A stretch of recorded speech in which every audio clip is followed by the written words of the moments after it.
Hello. We're actually back for once, which I'm super pumped about. How we doing, chat? Let me move y'all over here.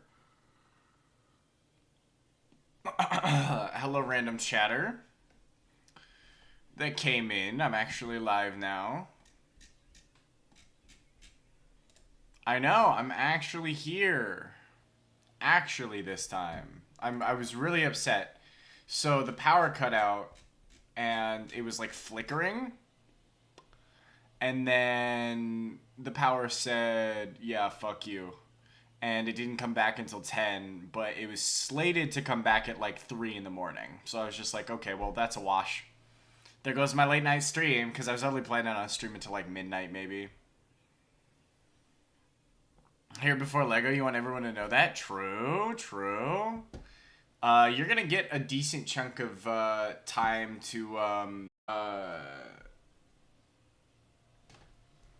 catch up too, which would be good. I forgot to do some channel stuff. So that'll be coming. I don't want Bloody Stream. I want One Piece stuff. I want One Piece stuff. Give me One Piece stuff.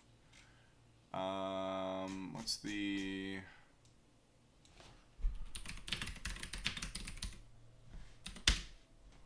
Should be 2 of these. Over the top? We can do over the top first.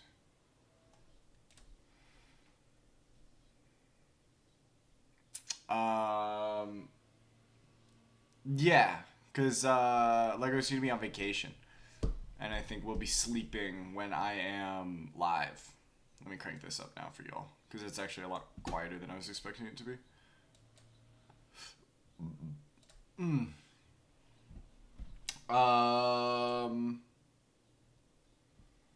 Let's see.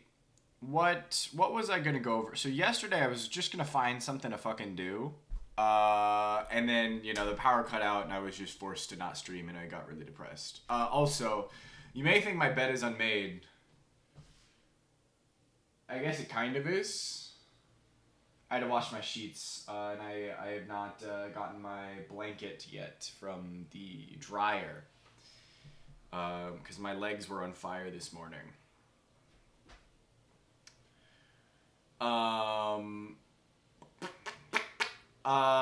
So yeah, I think today I just want to cover, I guess, a lot of the shit that I missed, talk about what I did this weekend, why I was gone, everything that I was gonna do yesterday, I'm gonna do today, and then, I don't know, we'll game, or, I don't know, we'll see. No stream as usual tomorrow, which is fine.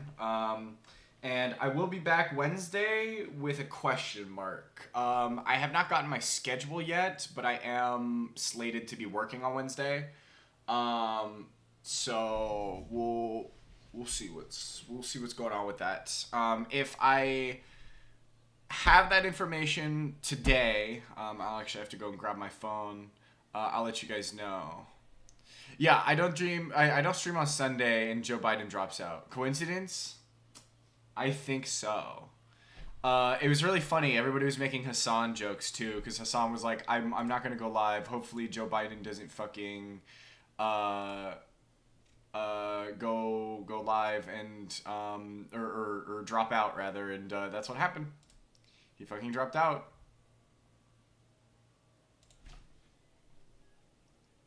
Speed's Biden confirmed is true.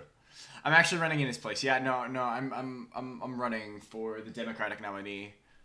Vote, put me on that shit. I'm on that ballot. You know how it is. Write me in. Write me in.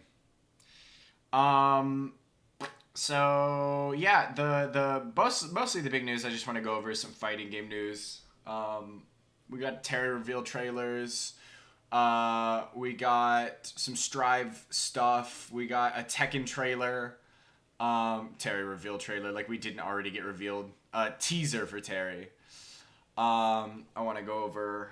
We did get a reveal trailer for Tekken 8, which I think will be cool. This is what happens when I fucking miss the entirety of Evo. Sushi Computers and muting for like 5 minutes? Yeah, you're good, bestie. And then I'm gonna go over fucking just some shit, you know? Venom and Strive. Is this real? I only saw anime character in Strive.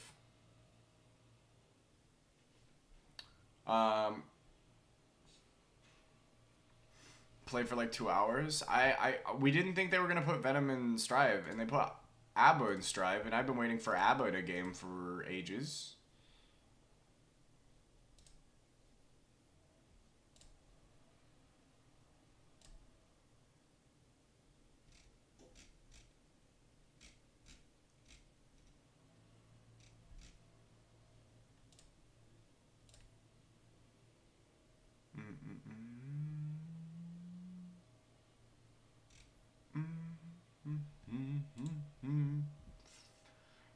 Early 2025, so it is real.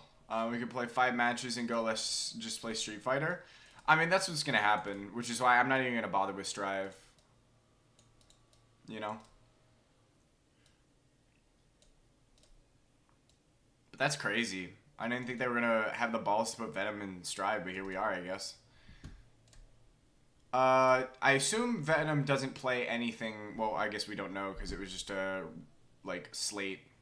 We don't have, like, a full lineup. Because, like, Jacko just plays like Venom, right? From my understanding. So, is Venom going to play exactly like Jacko, but more complex? But Strive is also not, it's, like, less complex, right? So...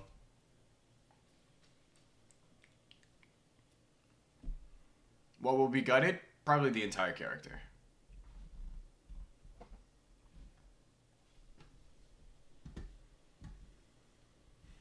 You won't even be able to hit like multiple balls. You won't be able to ball set up. It's just the balls are just going to be a couple button presses. Like a button press and then Venom uses balls.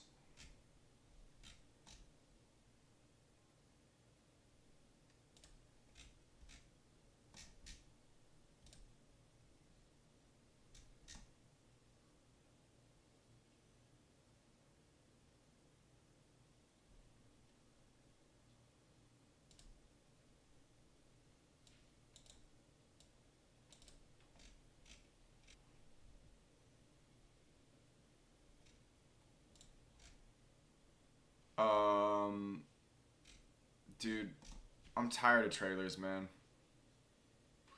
Okay, well this isn't One Piece related. This isn't one I have to play it out.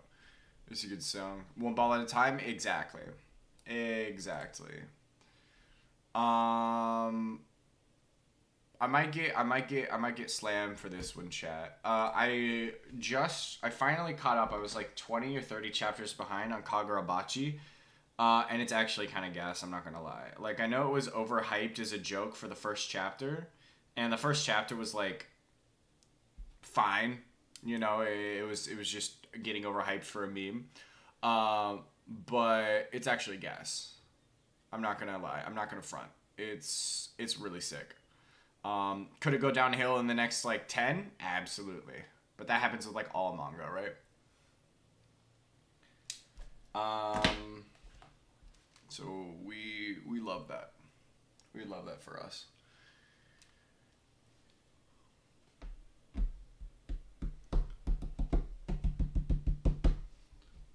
Let me go ahead and do some.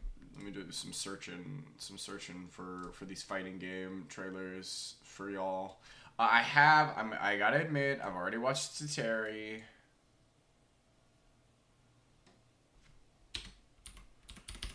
I've already watched the Terry trailer.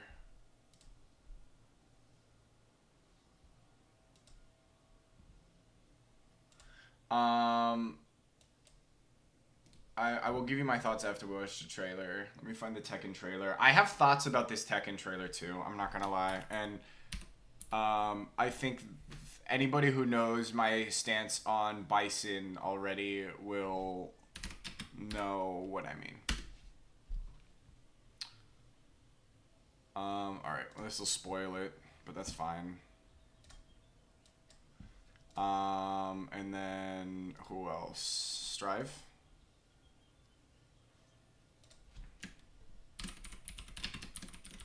And, I gotta put an addendum on the Strive shit. I don't have any stake in Strive. I don't care about Strive. I don't really give a shit about Guilty Gear, in general.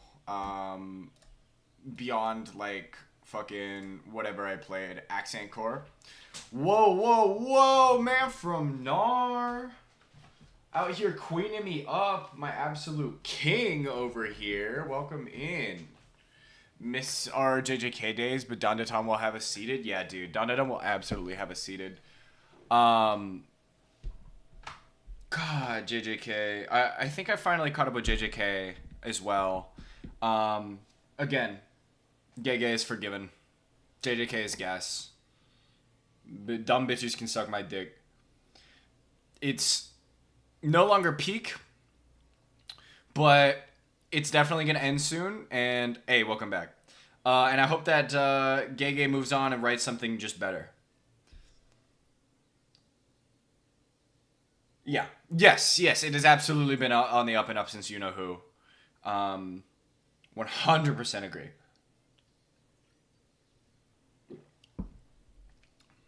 Avoiding night vision and security because you have a 2000s outfit for insurgency. Are you using a flashlight?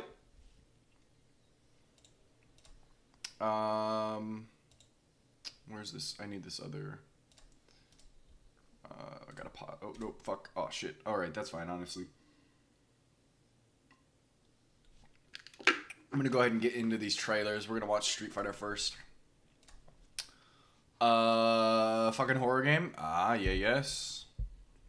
Do you play the co-op mode? That's basically like turns all the insurgents into zombies, so they're melee only and they have like special infected and whatnot. That one's fun. Sakamoto Days still top dog. Agreed.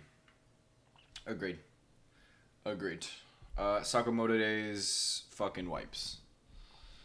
Sakamoto Days is so good. It's fun though it's rough.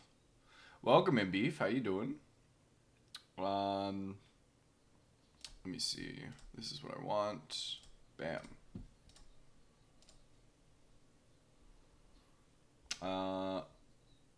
Let me. Nah, fuck it. VODs will miss out on the audio. Get fucked, VODs.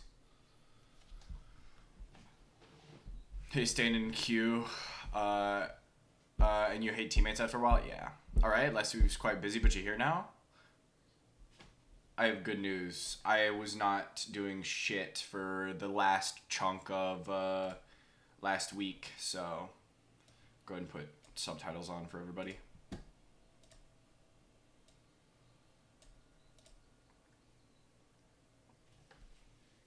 That's what I do.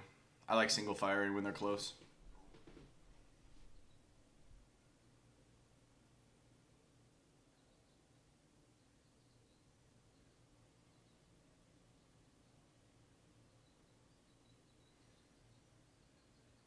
It was an outage week, so no free time. I hear that.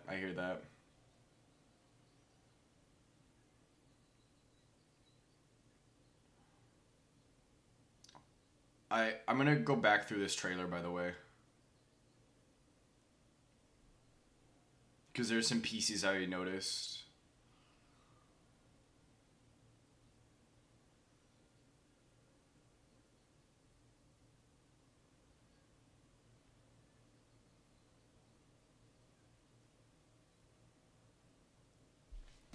All right. Oh, my bad. I forgot there was a little extra.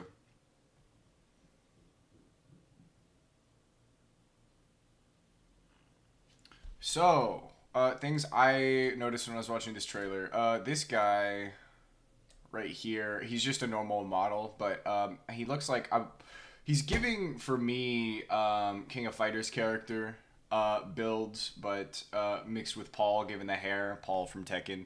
But I'm assuming he's supposed to look like somebody from Fatal Fury. Terry Rice because he fights in jeans, belt, and all. So true. Ed does too. The bigger part of this trailer for me was... Where is she? Boom. Some of you may be thinking... why does this character look a lot like Poison? That's Poison's sister, if I am correct.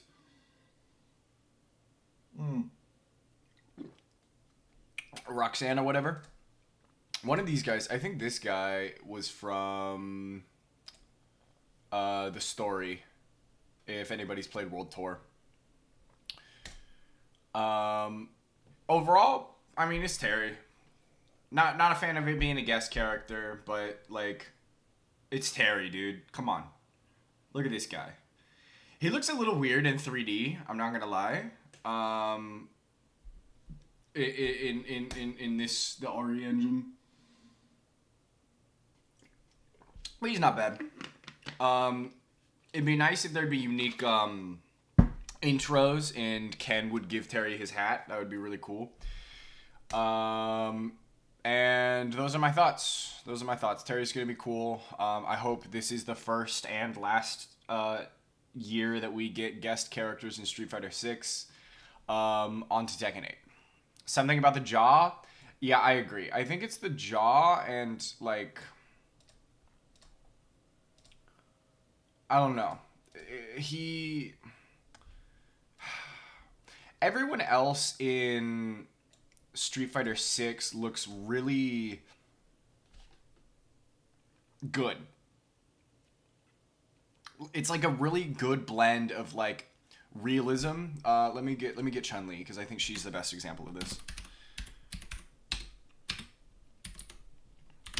I think Chun-Li looks incredible.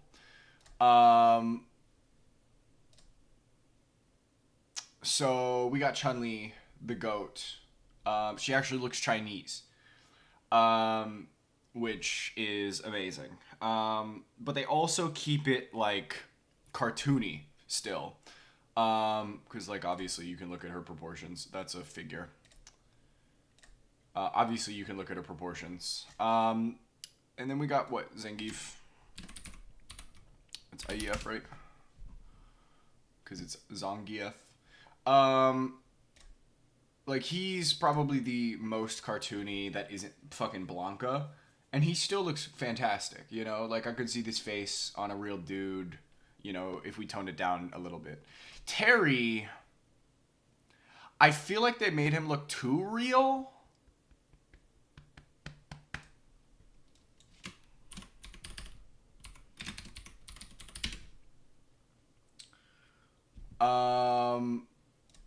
Yeah, okay, so this is what he looks like in the most recent installment of King of Fighters, very anime-esque. You know what I mean? Shout out Wreck-It Ralph, dude. Yeah, we love Wreck-It Ralph, dude. We really do. So yeah, those are my thoughts. He looks a little weird. I don't think it's terrible. I really think it's just the character. Because, one's in the chat if you're familiar with the first Street Fighter 6 reveal trailer. The characters kind of looked fucked up in there. But I can show it, for example, if we don't have enough people who've seen the Street Fighter 6 reveal trailer.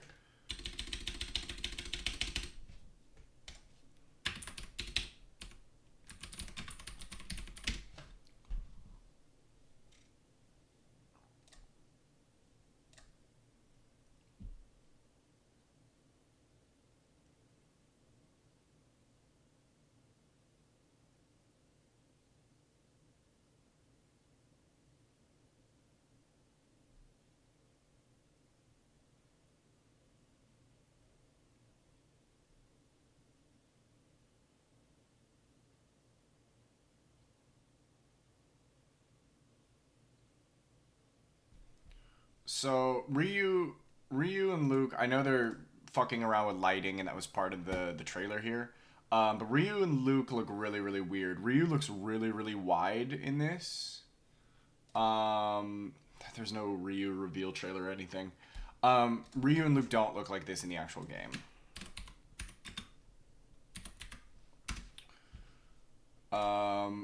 They tone down how wide he is. Like there's a difference. He's not nearly as wide. They changed his proportions on the muscles. Giving him a robe as a sash also helped.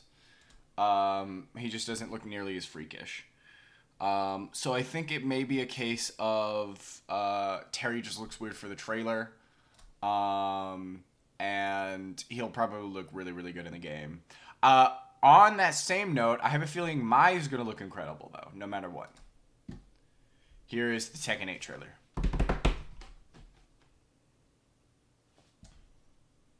No captions. Sorry. Hang on. Let me wait for my internet to catch up.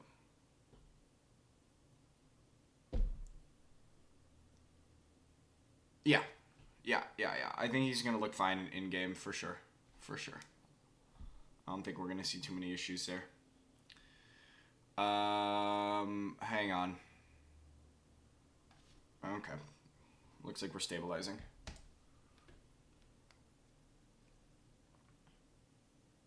He'll also have good effects. Yes. Which he hasn't had since the sprite-based game. Yeah. I played a little bit of King of Fighters 15. It's good.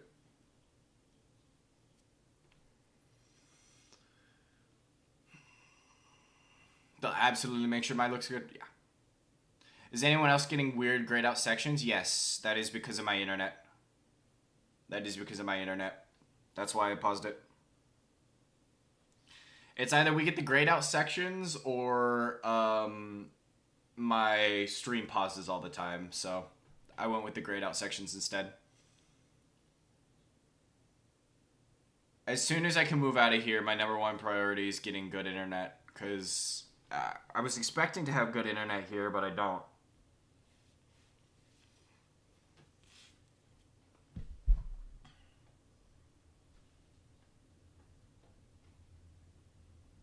Because it really fucks with my streaming.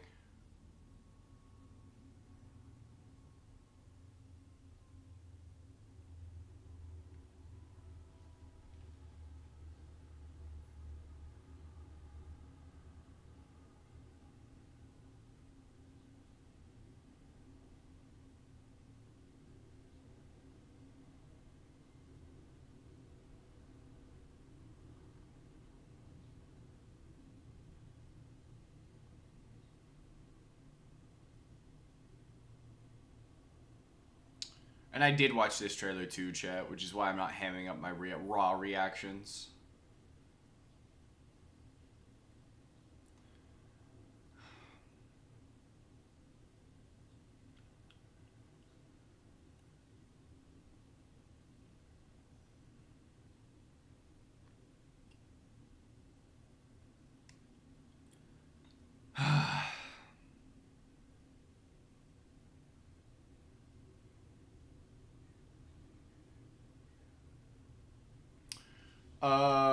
Question for my Tekken 8 people. Do we know who his new VA is?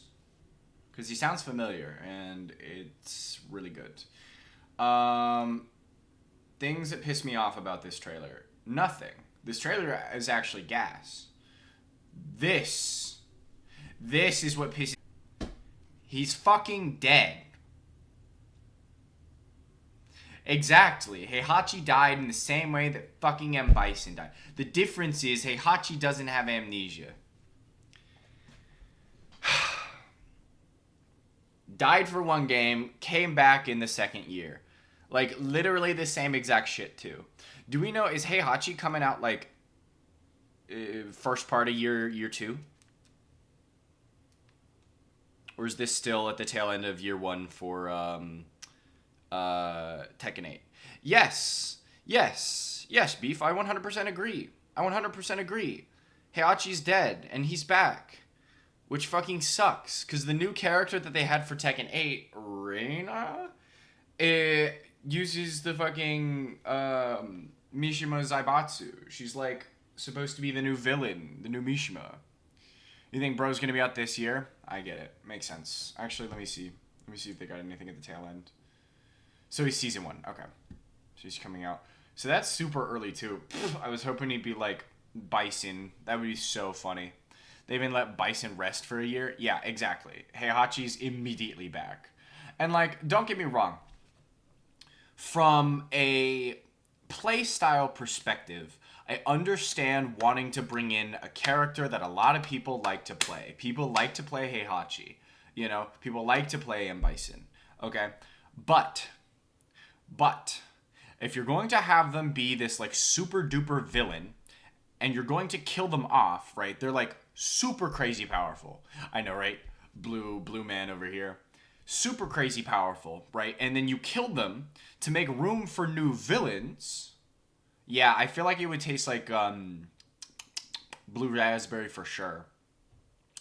Um, as soon as you bring in an old villain who is like the peak of power, okay, you like diminish any sort of thing that you're gonna try and build up for the particular character.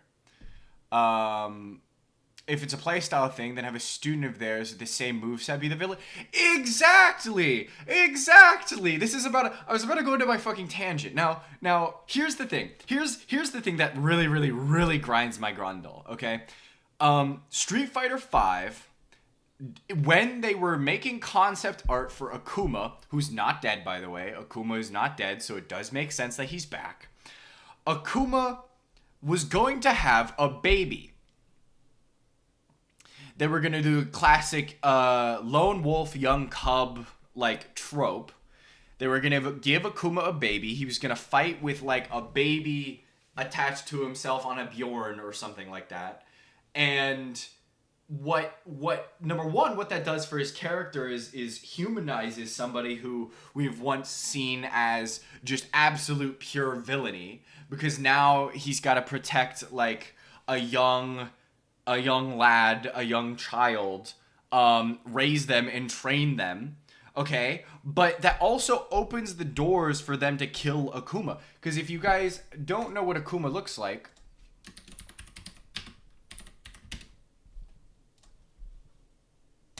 like, this man is old. This man is old as fuck. He's gonna die, you know? They're gonna kill this guy off at some point. So if they gave him a baby, okay, he would be able to still be in the game, but as the baby. And on top of that, they could give him they could give this child, they could give them something new to the moveset. Okay, soapbox over. That's how I feel about it. Akuma in Street Fighter 6 is gas, though, and Bison in Street Fighter 6 pisses me off to no end. Primarily because for anybody who missed my live reaction to M. Bison when he was dropped, I got super duper excited because I thought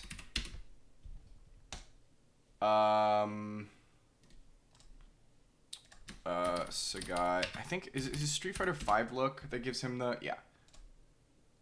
So if we look at this guy, okay, robes, white eyeball, robes, white eyeballs.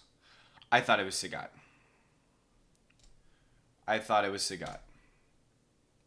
And instead, it was M. Bison. And I immediately went from being super duper pumped to incredibly depressed. Because I also just hate this fucking guy. I really don't like him. He should have stayed dead. The only cool thing that they've done is he recognizes that, because for anybody who doesn't know, in Japan, M. Bison is not M. Bison. M. Bison is Vega. So M. Bison, Balrog, and Vega all have their names swapped around. If M. Bison seems kind of familiar, M. Bison, Mike Bison, Mike Tyson, Balrog. Oops.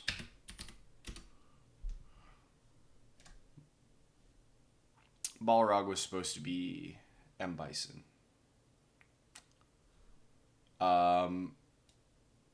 Vega was supposed to be named Balrog, and M. Bison was supposed to be named Vega. So in Street Fighter 6, there's a cute little thing where he goes, M. Bison, Vega, does not matter. The only thing I crave is power. Which is a nice little, like, in-universe way to acknowledge the fact that the characters have different names in different regions. I thought it was cute. That's the only thing I like about this whole thing. You two thought it was Sagat. He even kicks in the trailer. Exactly. I'm glad I was not the only one, because that would have been really embarrassing. And let me catch up, even though I know that this is to Adam. It also makes sense from a story standpoint. They have a reason to be there, revenge for their master. It doesn't matter that their master was evil. Exactly. They didn't see him as evil as such. They want the vengeance for the heroes interrupting their plan. Exactly. And there's a lot of different things you can do, as you pointed out. The character could be raised evil. The character could actually find the way, the error in their master's ways and be good, you know? Lots of different stuff you can do with that. And again, you can keep the same moveset. I'm upset that Street Fighter 6 brought M. Bison back and he's canon back because we have had characters who have been previously dead show up in Street Fighter 4 as playable characters. This is, I believe Goki is dead. Goken. Goki is Akuma. I'm pretty sure Goken is dead by the time he's like in the game. But I could be wrong. There are so many characters in Street Fighter 4 that I could be fucking up my lore a little bit. But this guy's cool. We like this guy. Anyway, on to Strive. I haven't seen this season 4 pass, but I now know 2 of the characters. Which is fine. Because again, I don't really care about Strive. This is the only thing I like about Strive. Smell of the game. Do you know who? Oh, there we are. Oh, interesting. Team of 3.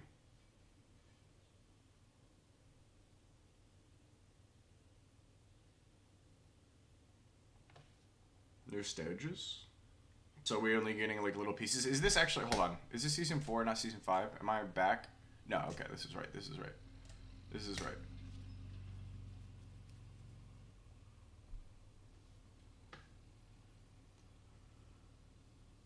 Queen Dizzy. Venom! Wow. No shit. A brand new character? A Persona character? Unica. Cool.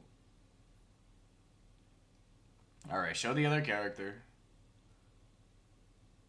Yeah.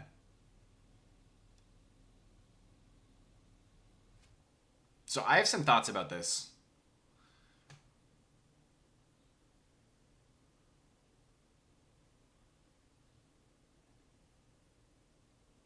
Goku goes hard? I agree.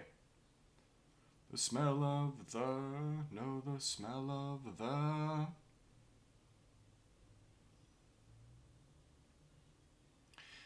So, thoughts. First of all, new stages is gas. I think Team of 3 is going to be interesting for anybody who likes playing fighters that use 3 characters. Skullgirls, King of Fighters too, right? Am I on crack? I'm not on crack, right? Sure me. Yeah. Yep. Okay, I'm not on crack. King of Fighters is a team of 3. What, Marvel versus Capcom? Right? Am I wrong? So that's cool. For anybody who's interested in playing with rotating characters. I guess Mortal Kombat, even though it's 2 and not 3 characters. New stages is always good. New colors are always good. Wait, is this like a new colorway to play the game? Oh, it is. Okay, that is kind of sick. Yeah, Marvel vs. Capcom, cool. There are too many fighting games in my brain, so... Like I have been very concerned that I would confuse King of Fighters and Fatal Fury before. DBZ Fighters, yes. Yep. So yeah, you weren't shitting. I mean, not that I didn't believe you that Venom was coming back, but like I have no idea how they're gonna make this guy move. We are getting balls. For those of you who are not familiar with Guilty Gear, Venom is, in my opinion, probably the coolest fighting game character I've ever seen in my life. I'll pull up some Venom footage.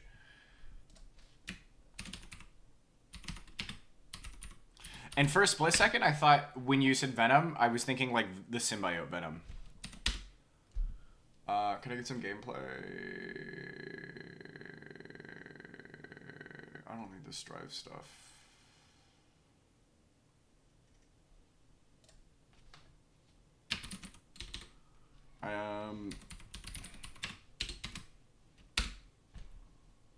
I don't want. I don't want. I don't want. I don't want. I don't want. I don't want.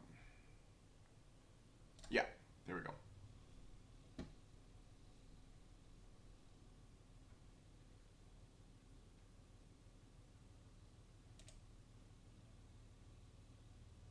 Let me see. Okay, I wasn't expecting that to be a 30-minute video. Can I get like clips?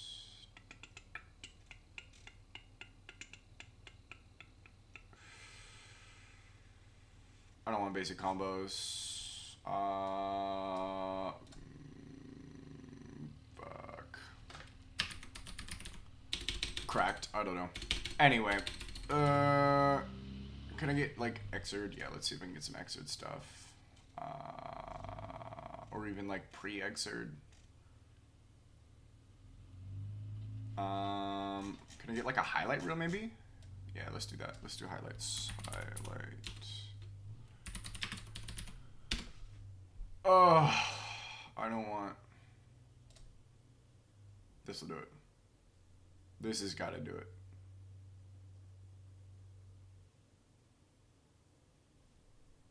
Unless they're actually gonna. Okay. I hope they do some shit with the balls.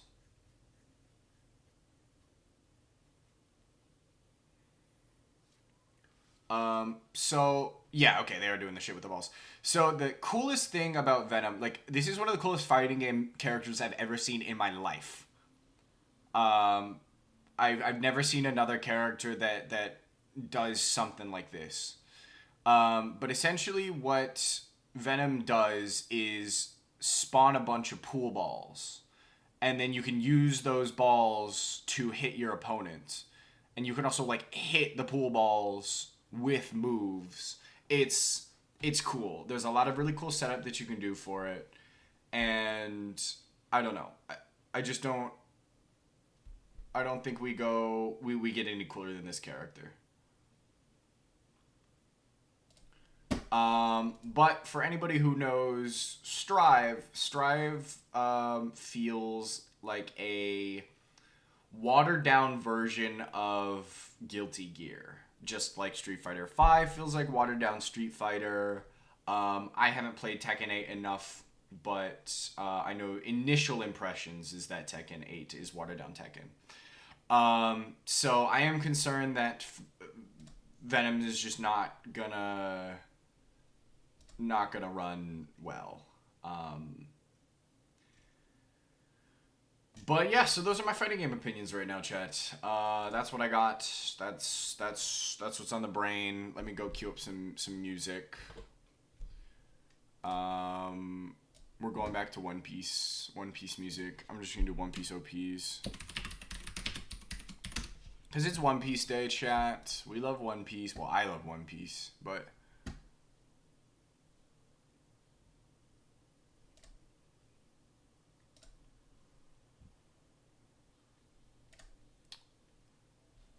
boom. Okay, I don't know why that put itself over there. Okay, chat. Okay, chat.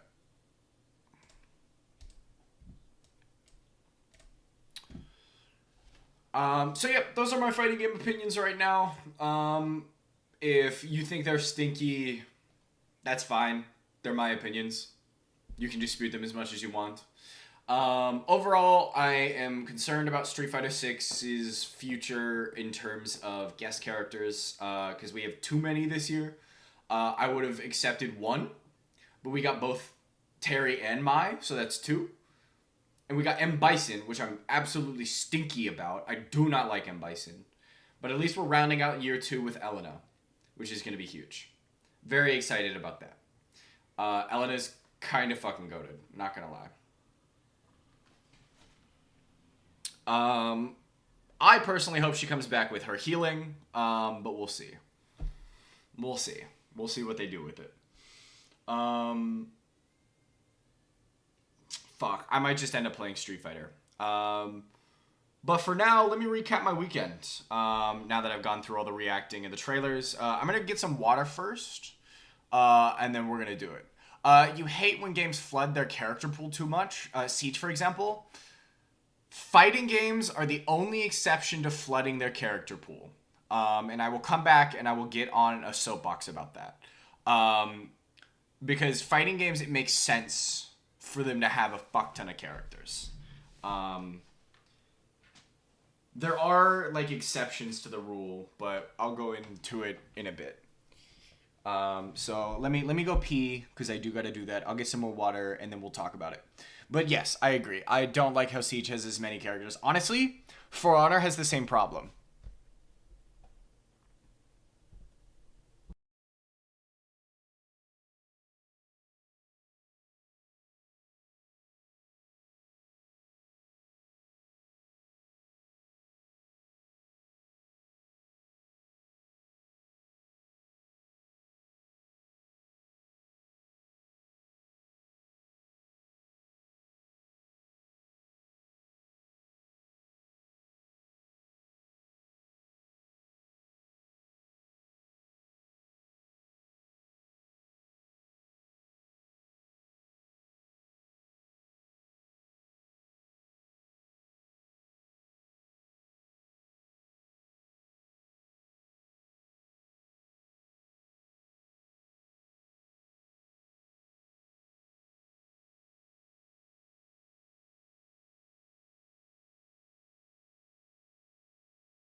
All right, we're so back. Okay. Okay.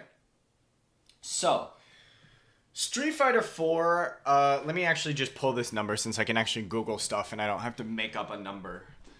Street Fighter 4 has one of the largest rosters I've ever seen. Um, Let me do Ultra.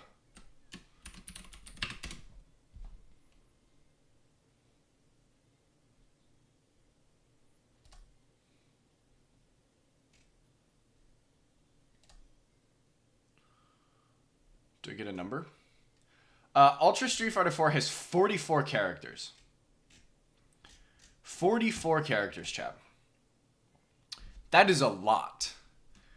For comparison, let me see how many Street Fighter 5 has.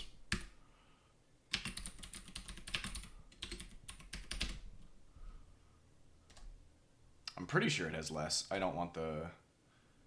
Actually, can I? Do I get a number? No, you do not.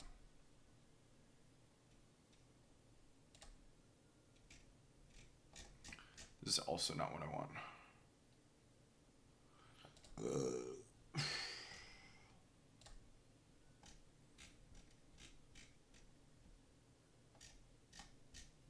Oh, this is strange.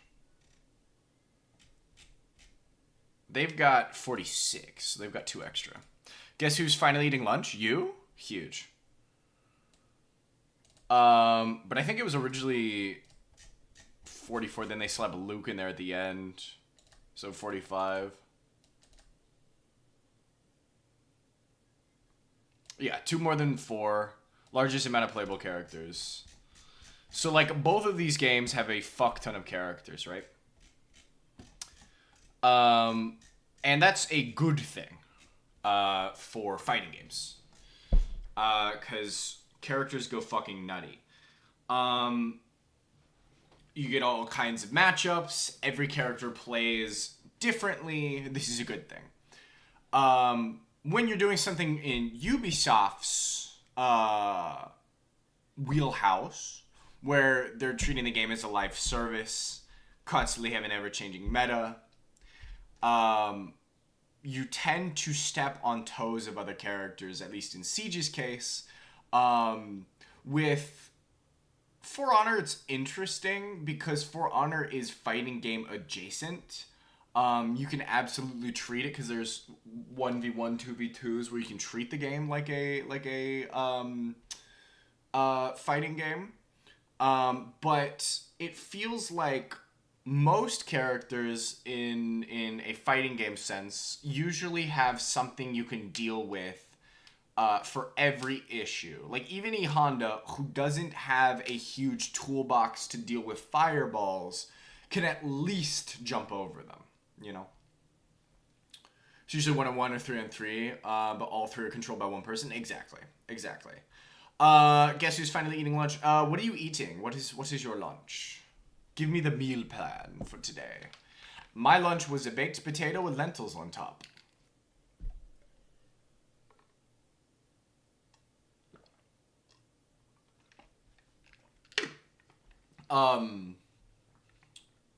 With any competitive game where each operator hears a specific moveset or gadget that is designed to counter something specific, adding a bunch of people that can do the same thing, just different flavor isn't great. Absolutely, yeah, we're on the same page. I've actually talked about this on this stream before about how bad Siege is in that manner. Cheese fries and chicken nuggets, something quick so you could eat. Yeah, nothing wrong with that. I just wasn't sure if you were feeling chefy today. But yeah, there's nothing wrong with a meal that is quick and easy. A chicken nugget meal, if you will. Yes, eat some grapes. Have some grapes. Get some fruit in there.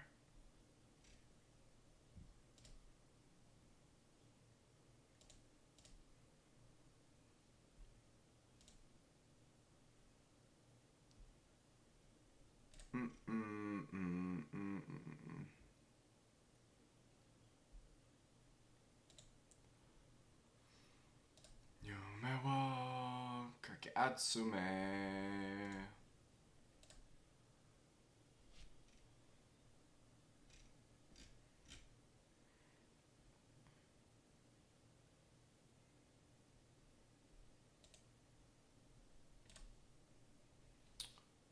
Not today. Too much work to do. Understandable. That's how it goes. I mean, I got that shit set up too in a similar manner. Actually used to love Siege before they started adding a bunch of operators. You love the base characters, some of the more unique operators, but ever since year 3. Mind you, this is a reminder for everybody who's not familiar with Siege. We're on year 8 now. But ever since year 3, thought there were way too many, and too many that basically do the same thing. Such as Thermite versus Ibana versus Maverick versus not having a fucking gadget that almost anyone can have that breaches our walls. Yeah, exactly. Because they were playing to a specific competitive meta, which is very frustrating.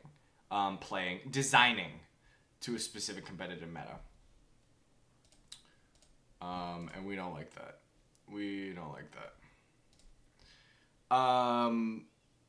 Yeah, it has its own whole host of issues with that, which is really, really sad. But, you know, what can we do? Siege is bloated. Now we're sad about it. Originally, I don't know if you've known about this, about the game beef. They were slating the game to have 100 operators by the end of its lifetime is what they wanted. Personally, really liked it when if your hard breacher died, you had to find a new way to approach the issue rather than just force it. Yes, because it was a tactical game.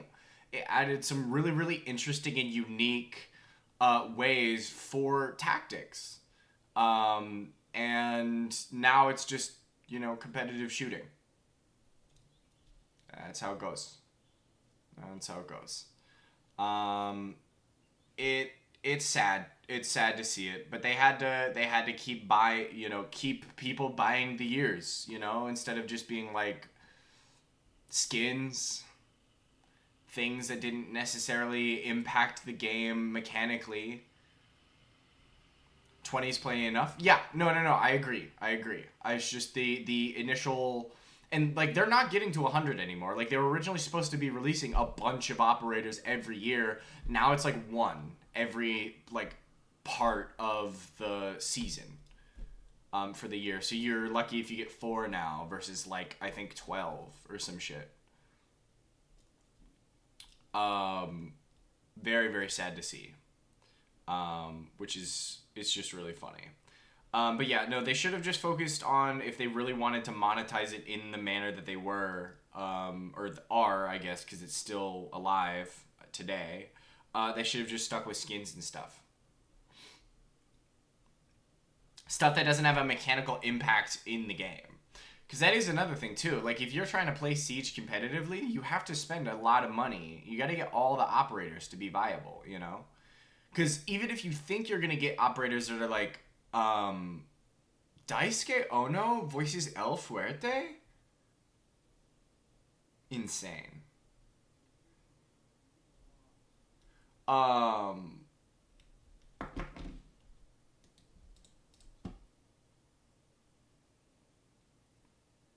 That's crazy.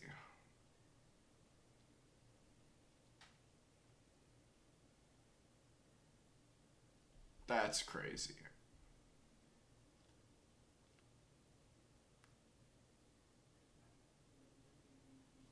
Hydrate? I got you.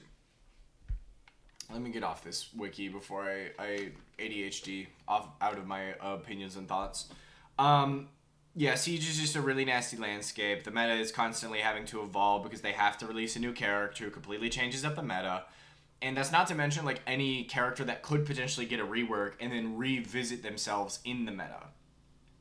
You know?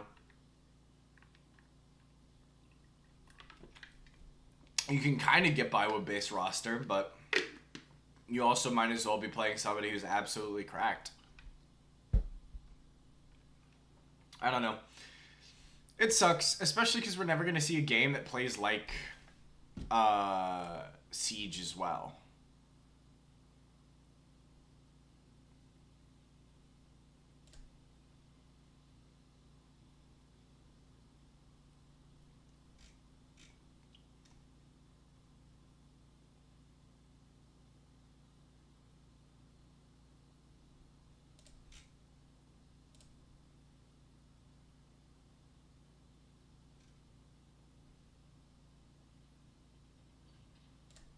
That is funny. The Heihachi Discord is going crazy because he's back. 40% off of Game Changer merch. Oh, it's Sam's 40th birthday. Nice.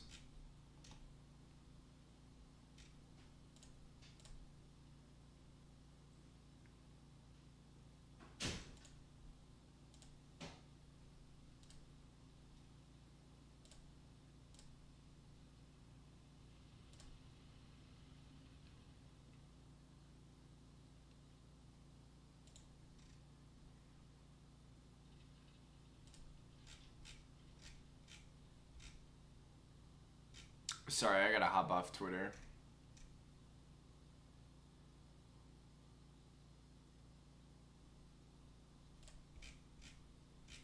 I'm continually getting distracted.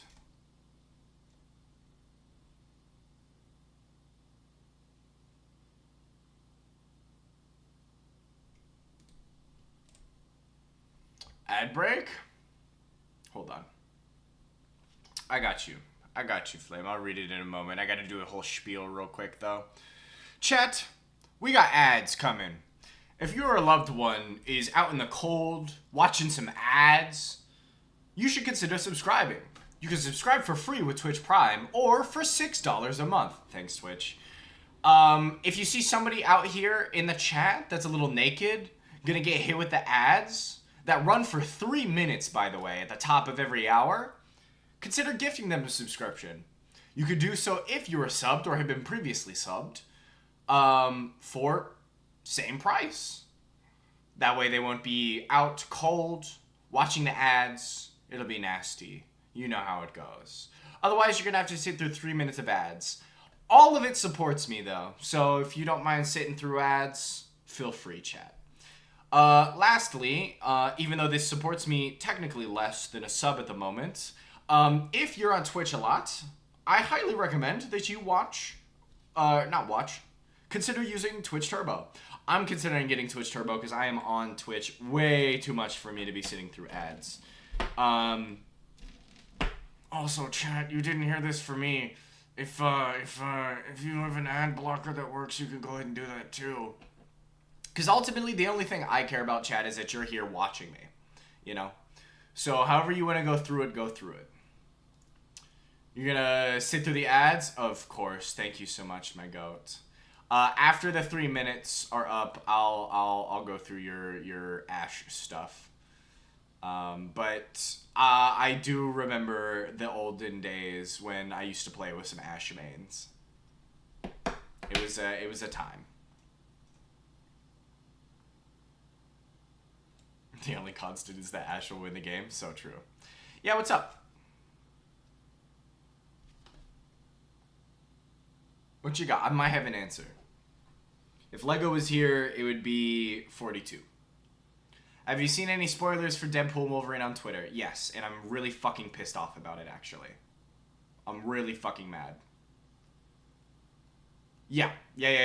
I'm assuming it's the one that, and we're not gonna get into it for anybody who wants to watch the movie spoiler free. I don't want to get into it. I'll unpack that with you in the DMs later. Yes, I think it is. I think it is, and I'm really, really, really fucking mad about it. I'm really fucking mad about it. Because I would have popped off so fucking hard on Thursday.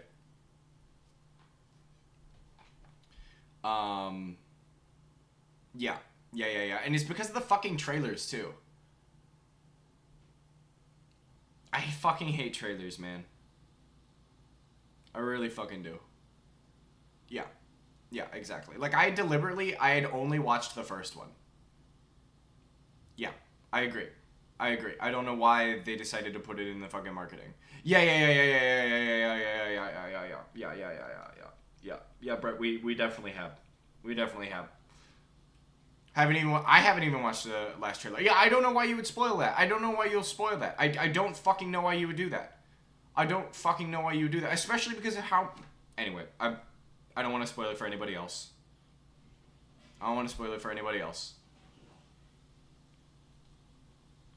But you guys know it's ridiculous. I'm malding about it, and I will continue to mauld about it. Even though, from what I've heard, the most recent trailer does keep the same tone that I actually really enjoyed from 2. Yeah, staying off Twitter. Yeah, I should have. But the shit that's been getting me for Twitter has been a bunch of other stuff that I'm not gonna get into on this stream either, because it's not what my stream's about. We don't really cover drama. Yeah, same here. And like I was doing weekend shit, you know, which I still have yet to recap because we've just been yapping. But I'm going to continue to yap because I don't really have a plan for this stream. So I do want to talk a bit about my weekend, but I'm going to wait until ads are over for everybody.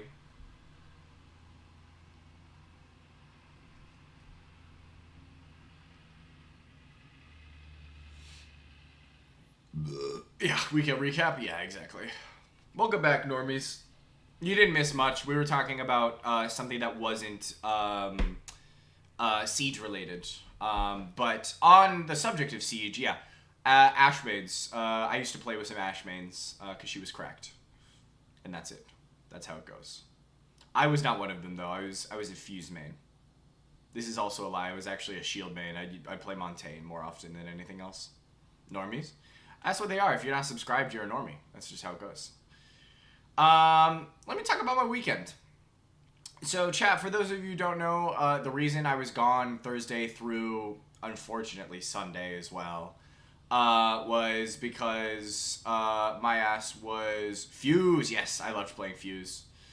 Because I love Fuse and the Hostage. Only played Ash and Bandit because they had the ACOG? Yes. Yep. Yeah, and that makes sense. That makes sense. You're hoping to hear about the expo? Yes! No, we're getting there. We're getting there. I had to talk about Street Fighter first, and then I got on a character bloat tangent. Because it's good in fighting games, but in most other stuff it's not. Anyway. Let's talk about the expo. So, first of all, the first thing I would like to talk about is Talisman. As a nice treat that was going to be a surprise for me and my IRL crew, my Pathfinder crew, the Tuesday men. Talismoney, exactly. We love this game called Talisman. And the best way I can describe Talisman is it is Mario Party, but instead of mini games, you just have more bullshit. For anybody who may be familiar with Games Workshop properties, it was originally, the first edition at least, was actually a Warhammer Fantasy thing. And the talisman that you're going to seek out, yeah, it's Evil Mario Party. The game does not want you to win. You have the Steam version. Yes, the 4th edition.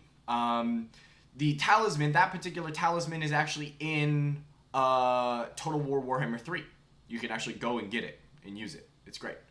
This song is so quiet. I'm going to skip over it because it's really quiet. But it's a really good one.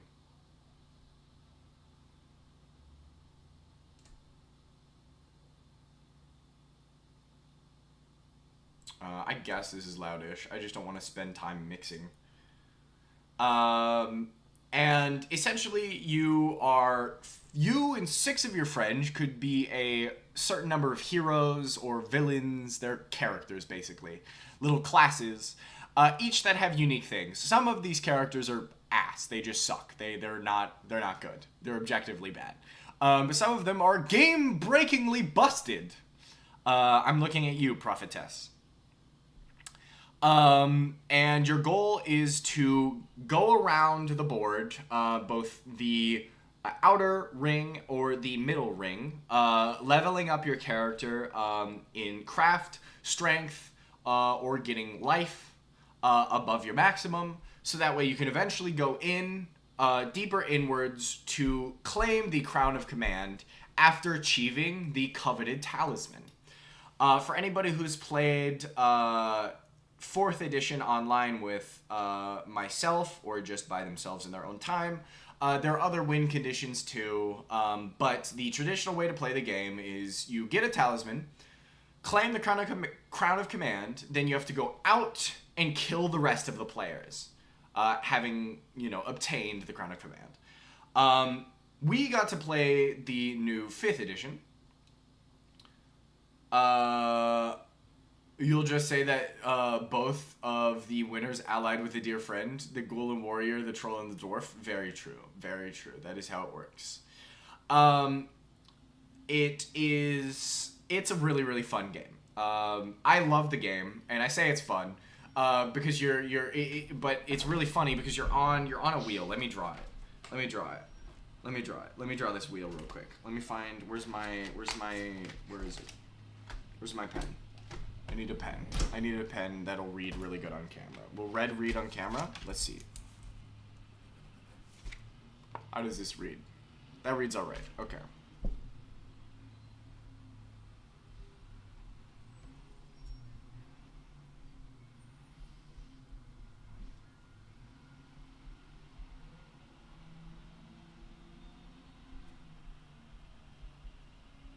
Also, it's Monday and we have the dumpsters. The dumpsters are coming. They come every Monday, they come every Wednesday. Um,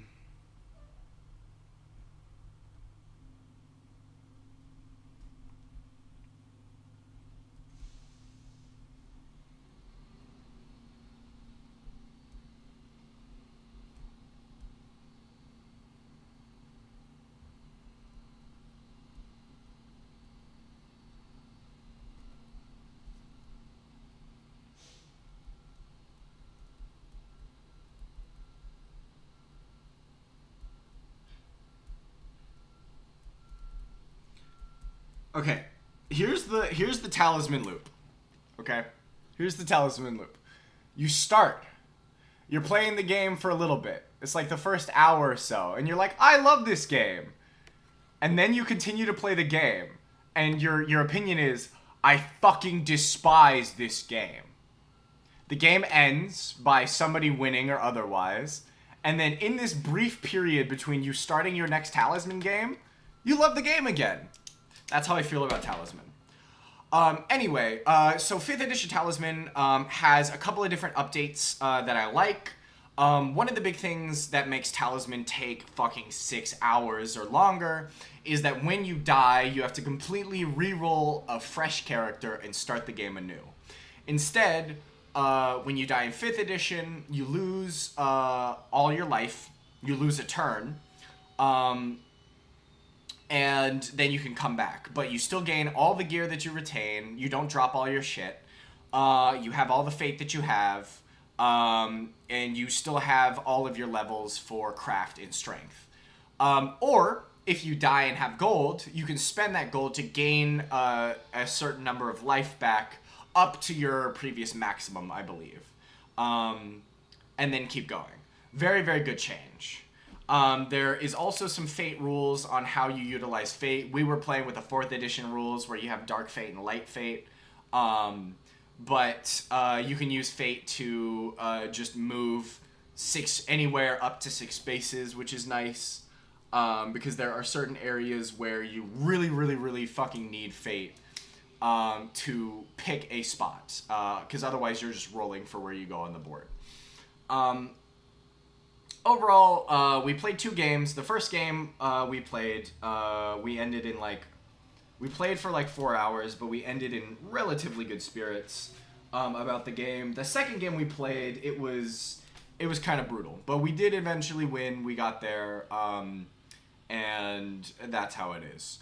Overall, I love the game. I think 5th edition is a very good start, and I can't wait to see the next couple of expansion packs for the game. Yeah, exactly, Brett. So the thing about Southern Fried that is really cool, and I'm actually I'm gonna go get the shirt. I didn't do laundry, but I'm gonna go get it.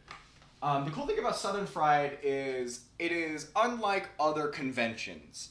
Most conventions that you go to are gonna be like Comic-Con or something like that.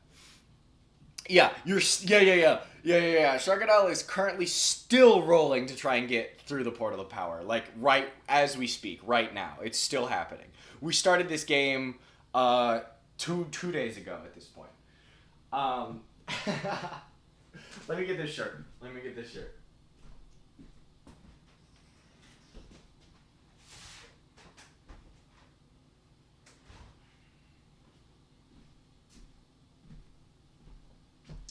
I think it's really sick. I think it's a really cool shirt.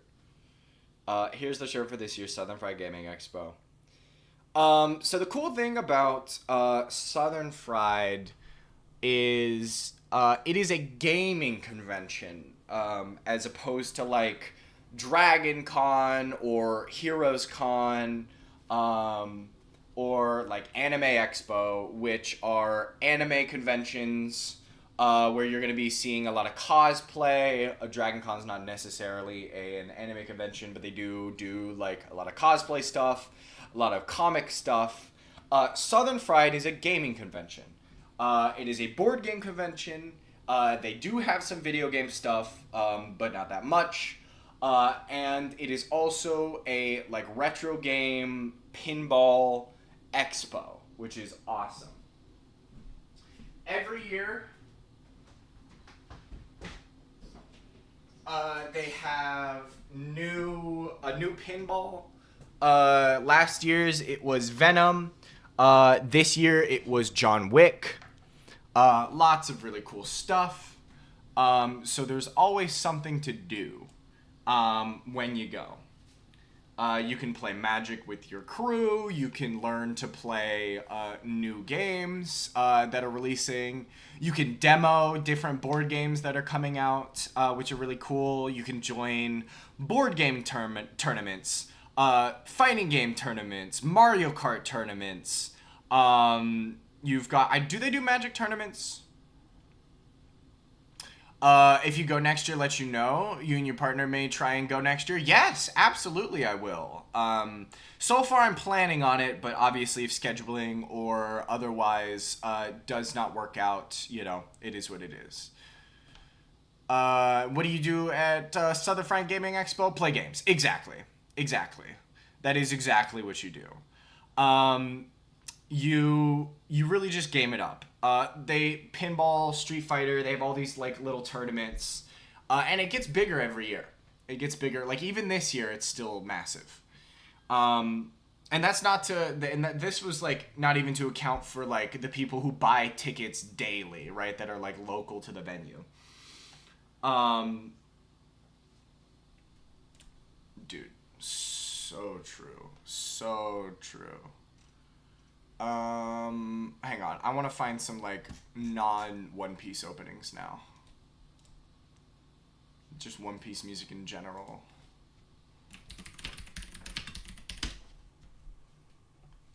Because I do know my audience, and I know some of you, we're getting into territory where we have not seen OPs. Let's do this one. This one's a good one. Plus, the normal OST is good because I can yap over it. And it's fantasy and whimsical.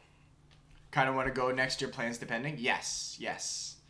I will reach out to anybody who's interested. It's a really cool thing.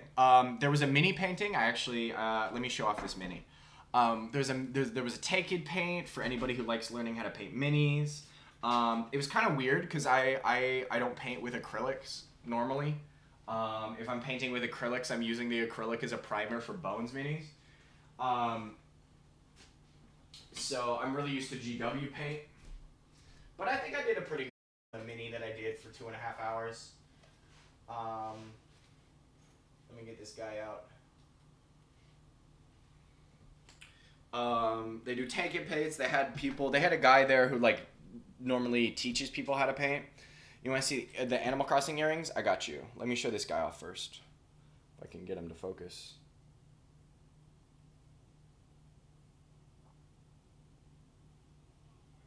I'll probably put some pictures of this on my Twitter just so I can have better resolution because my camera is ass. You like those contrast paints? Yeah, I have not used too many contrast paints. I don't think I don't use anything that's like speed painting mechanics or stuff like that. Because I like to paint for. Ooh, I'm literally looking at a spot of that I don't know how, but I managed to miss entirely. I like to paint for detail. I don't paint whole armies, so I don't use contrast paints.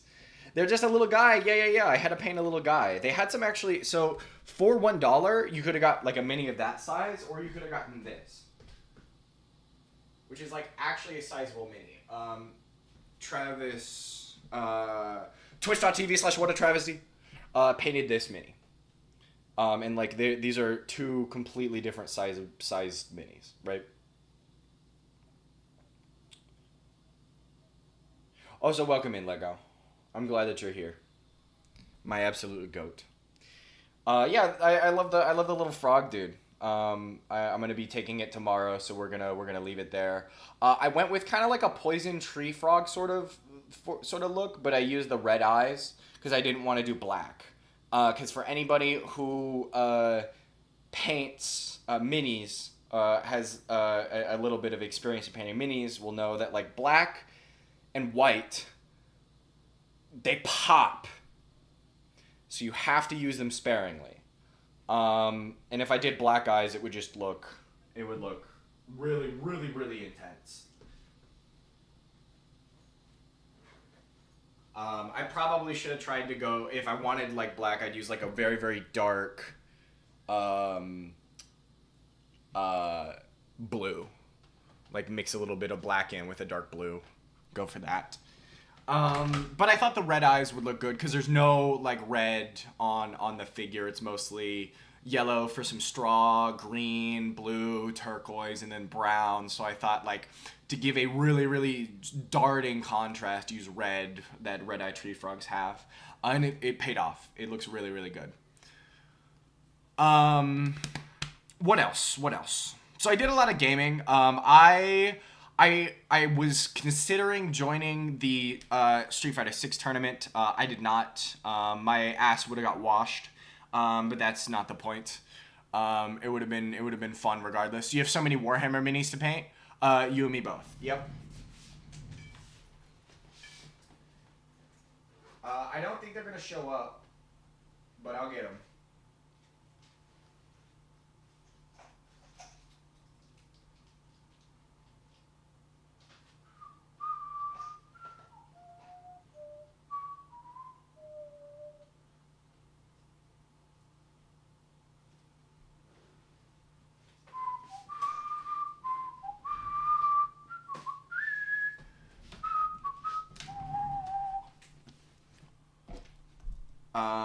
Okay, let me get these.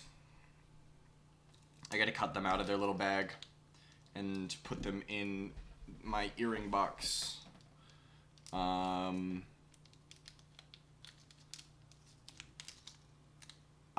These were awesome.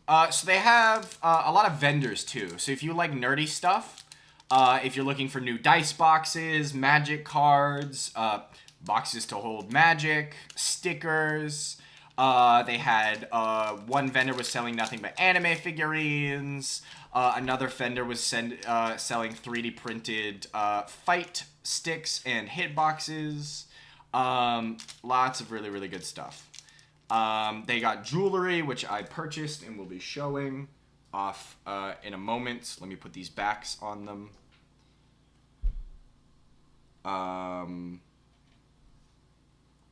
Really, really long dudes here. Okay.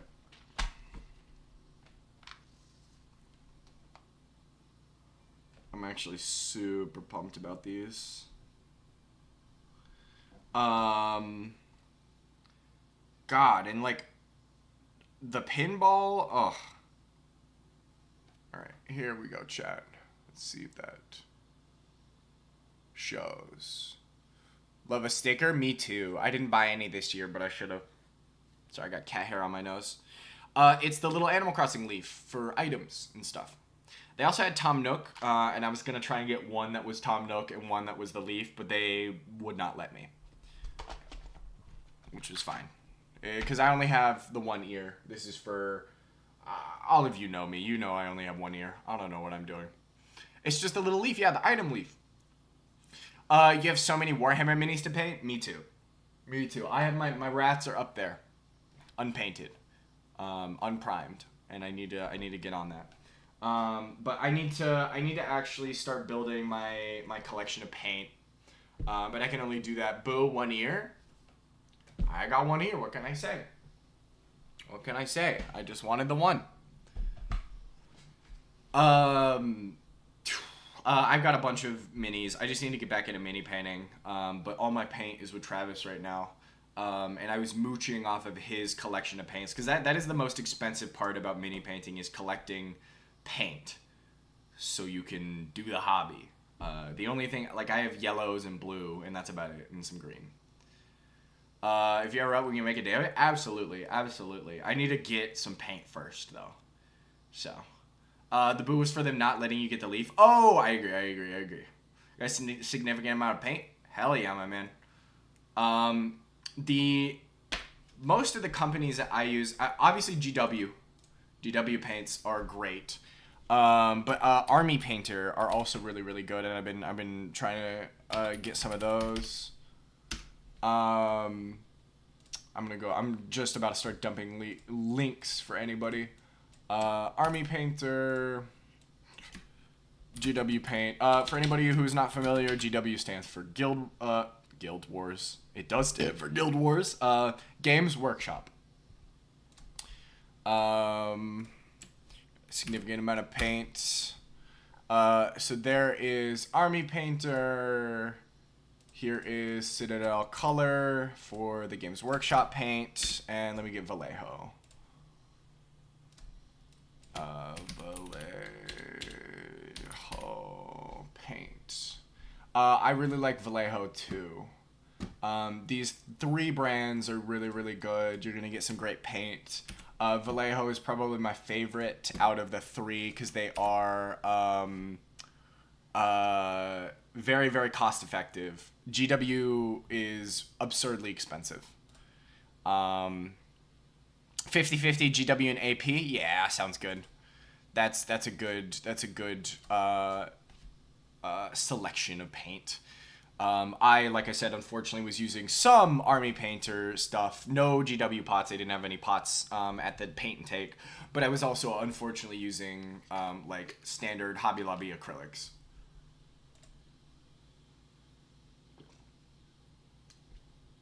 Part of the reason I like using non-toxic paints, little pots and things like that, the GW pots, is because I do put the paint in my mouth.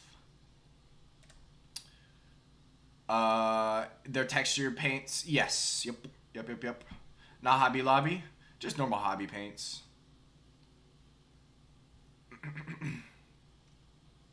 Not Hobby Lobby.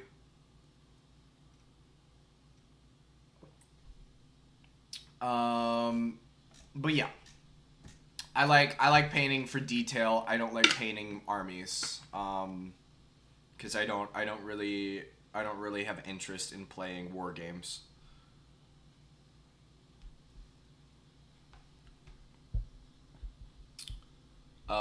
In that particular manner. I'd rather just play my little war game in Dungeons and Dragons or whatever. I guess, tabletop RPGs as a whole. I'm trying to get my tactic wargaming vibes. What is this? Who is this? It's Rab. Okay. But yeah, I love mini painting. I miss doing it. I'm glad I did the paint intake because, oh boy, it brought me back. You've gotten considerable detail from only contrast. Yeah, which is fine. Like, you're batch painting, so using contrast and stuff is, like, that's what you want to do. But I spend, like, 3 days on one mini. You know? I have at least spent 3 days on one mini in the past. But, like, if you're batch painting for an army, that's, you're going to want to use your contrast paint and everything like that. And I've seen your work. It's absolutely fantastic.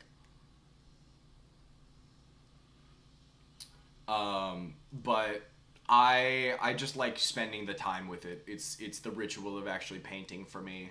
The detail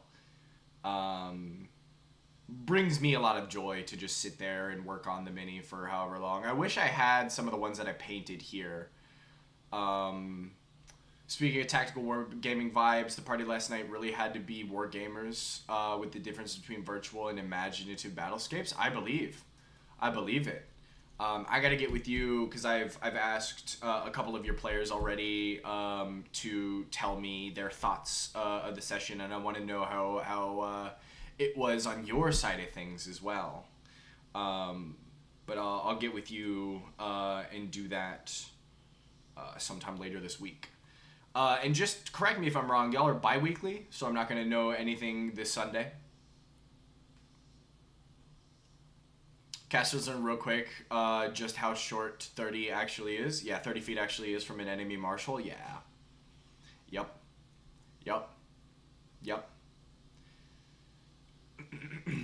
Although I will say, I do really enjoy Theater of the Mind, too. I think there is room for a good mix. Twice a month. Next session's 8/11. Cool. Awesome stuff.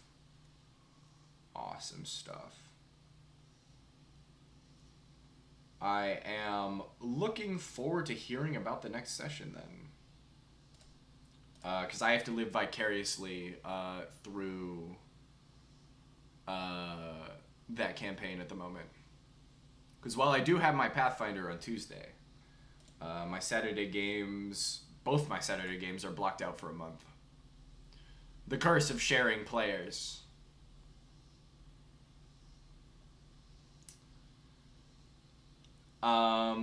Let me think. I'm trying to think of what some other Southern Fried stuff I can get into before I pivot off of just generic tabletop RPG talk, because there are some tabletop RPG stuff I want to discuss, get some thoughts in while I have some people here. Free to sit in on the sessions? Hell yeah. Your ass is leaving Thursday? Yes, your ass is leaving Thursday. You are the problem. And I mean that positively, of course. What else happened? I actually did not play any Magic the Gathering this weekend.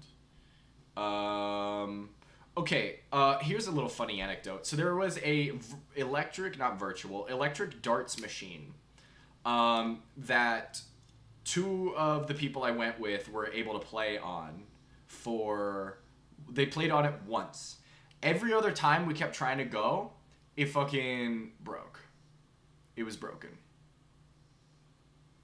Yes, yeah. Yeah, hopefully not. You won't be available starting next Monday for 3 weeks? Yeah, that's cool. Don't worry about it.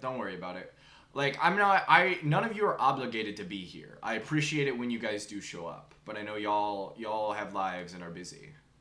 So it's perfectly fine. We're straight chilling.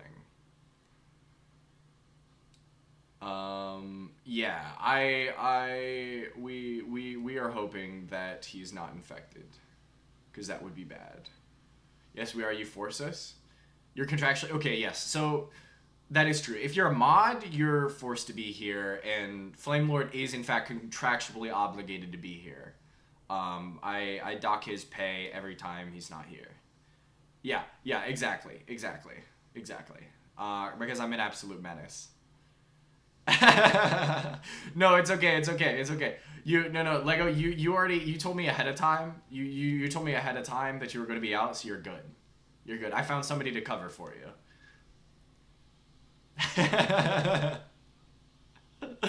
Don't worry. Let's see. So the dartboard, that was fucked. There was a really cool machine. Okay. So there was a really cool sniper machine I don't know if anybody, because I wasn't even aware. Is anybody familiar with the manga series Golgo 13? I'm assuming there is only 2 of you in here that are familiar. You're requesting PTO from Speed Streams, as you should. Yes, BB knows Golgo 13. So there was this machine that was like, like Typing of the Dead, House of the Dead machines, light gun shooters, basically. But this one was specifically a sniper, because Golgo 13 is a contract killer. That's what the whole series is about. It is Japan's first sign-in, correct? Or is it not Japan's, but like Jump or something? It's the first like recognized sign-in. Correct me if I'm wrong, Golgo 13 experts. But the cool thing about it is, instead of the screen being inside Typing of the Dead cabinet goes crazy, 100% true.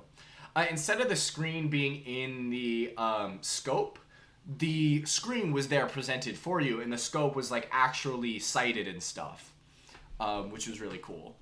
And you got to do a whole like contract mission or whatever, which is very fantastic. And they did not have that last year when I was there last year, so it was really, really cool to see. I also played a really cool game called Landmaker, which has an American release that they took the sauce out of, which was really depressing. And apparently they made it for, like business majors or something was the intention of the game. So it was a really cool puzzle game that was competitive.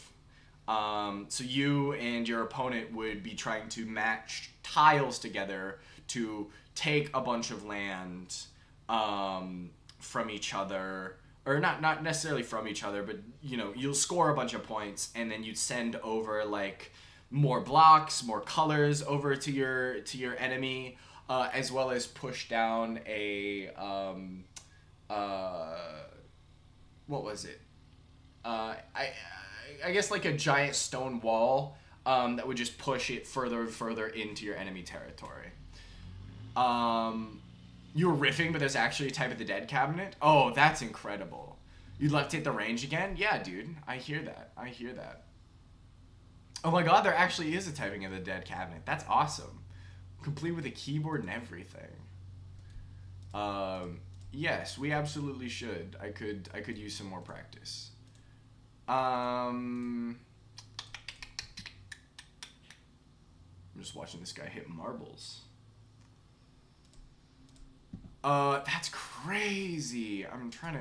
It's not letting me zoom in on this.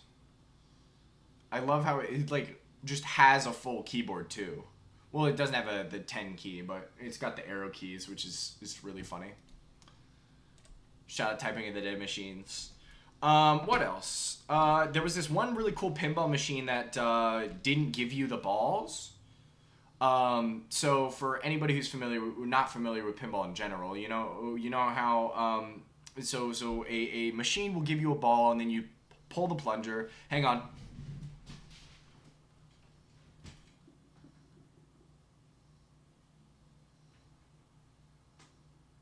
Overtaken is playing for the VOD watchers.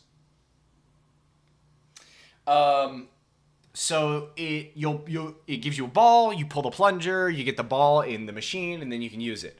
This machine did not have a automatic ball dispenser, basically. So you had to manually push a plunger to give yourself a ball. The cool thing about it was you could give yourself all 5 balls at once. And I just thought that was a neat little thing you could do. Because normally it's like you play with one ball, do. Sometimes the machine will actually give you more balls, depending. You lose the ball, then you do it another plunger. With this, you could like plunge a ball, go again, immediately plunge a new one, which was really sick. They had Robotron, which a bunch of these like old nerds were on. Couldn't do shit. Very sad. And they also had Sinistar. They had 2 Sinistar machines, which was cool. They had a bunch of other stuff. They had another sniping machine that was like all. It wasn't like a digital screen or anything. It was like a wooden rifle set up to it, and I don't know. It was really cool. And you had like a certain number of shots that you could do to rack up points. Which was cool. I actually, I'll look at my phone in a little bit because I saved some pictures from it. I got a couple of really cool high scores on pinball, which was fun. Some like old pinball machines. And that's the other thing I forgot. They also have organized play. This is specifically for my tabletop RPG fans. They have organized play, so you can do Pathfinder Society stuff. They have Pathfinder. They have, I don't know what they call it for Dungeons and Dragons, but they do Dungeons and Dragons as well. They also have Wargaming, which is, it just completely slipped my mind because we didn't do it this year. Last year we did organized play with the Pathfinder Society. But they also have Wargaming too for anybody who's into High Noon. I don't know if they did Warhammer specifically. But they have War Machine, and I can't remember what other ones they were demoing this year. But yeah, they do wargaming stuff. Sorry, the cat hair up in my nose. I can't get it out. So yeah, they do wargaming. They have a whole hall with a bunch of tables so you can do wargaming stuff. And they have another hall open for organized play. To my knowledge, it was just 5th edition as well as Pathfinder, but they could have had some other stuff as well. Like I said, I did not look into it too terribly much this time because we were busy playing Talisman for 8 hours total. War Machine looks dope. You've seen the new sculpts? Yeah. Tactics-based play, your beloved? Absolutely. So like I genuinely think there's something for everybody at Southern Fried Gaming.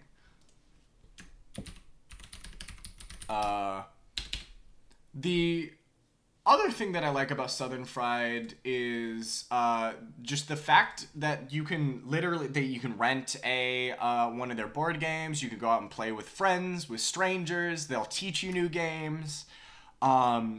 It's ultimately just a really awesome experience. I'll go ahead and link the Southern Fried stuff for next year, because it is over, of course, for this year.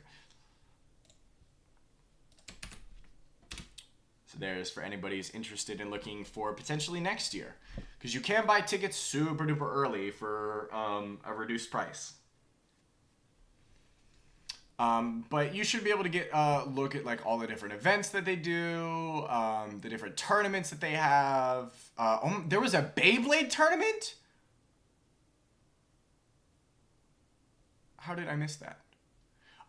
They show films, indie games. The Artemis Spaceship Simulator was there last year. It was there this year too.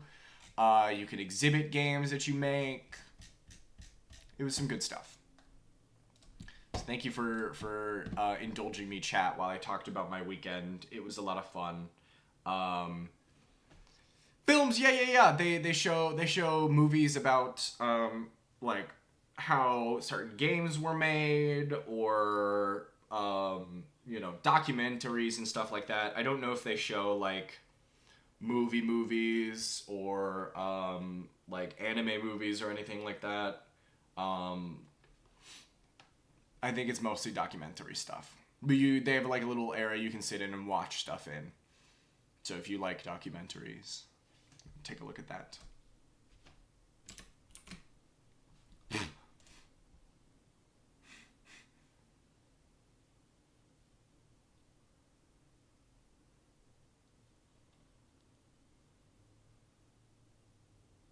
Let me see what they have at these film screenings.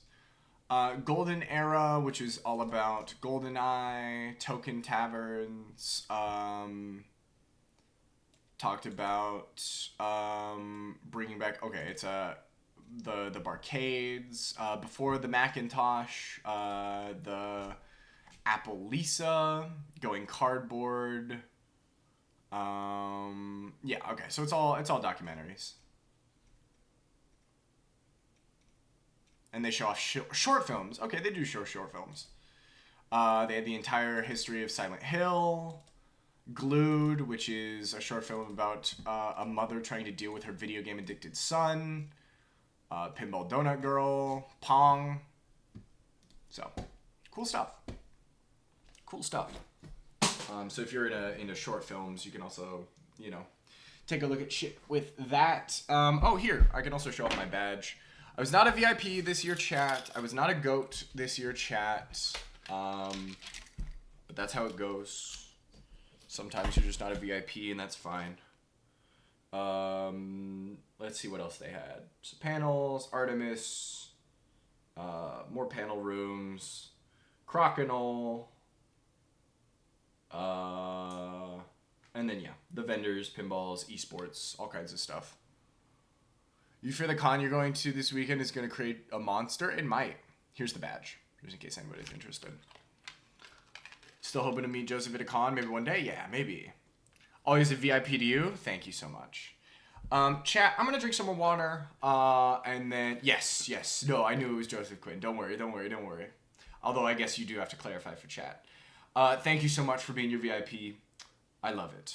But I'm going to drink some water. I got to go pee again. I'm probably going to fill up with some more ice water because it's starting to get hot in here again. And then I'm going to probably shift the subject to tabletop RPGs. Because I kind of want to talk about some desires that I'm having upcoming and stuff like that. So I'm feeling really nerdy today, chat. And I really like yapping.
Sorry, I was pushing the wrong buttons, chat. Oh, okay. So, tabletop RPGs. I'm gonna be talking about tabletop RPGs in general, whilst also talking about a bunch of different systems. Cause that's just what I have kind of been obsessed with over the past couple of days. Weeks, maybe even months. I mean, it is a hobby that basically consumes every waking, breathing moment for me. But to get sort of in more of a specific stuff that isn't just something that devolves into me talking about Pathfinder for fucking 3 hours or shitting on 5th edition for 3 hours, because I know that may not be fun. I have the desire to start playing a bunch of different systems. And lately I have been looking for certain systems in games and things that would help me simulate different experiences, different sort of games.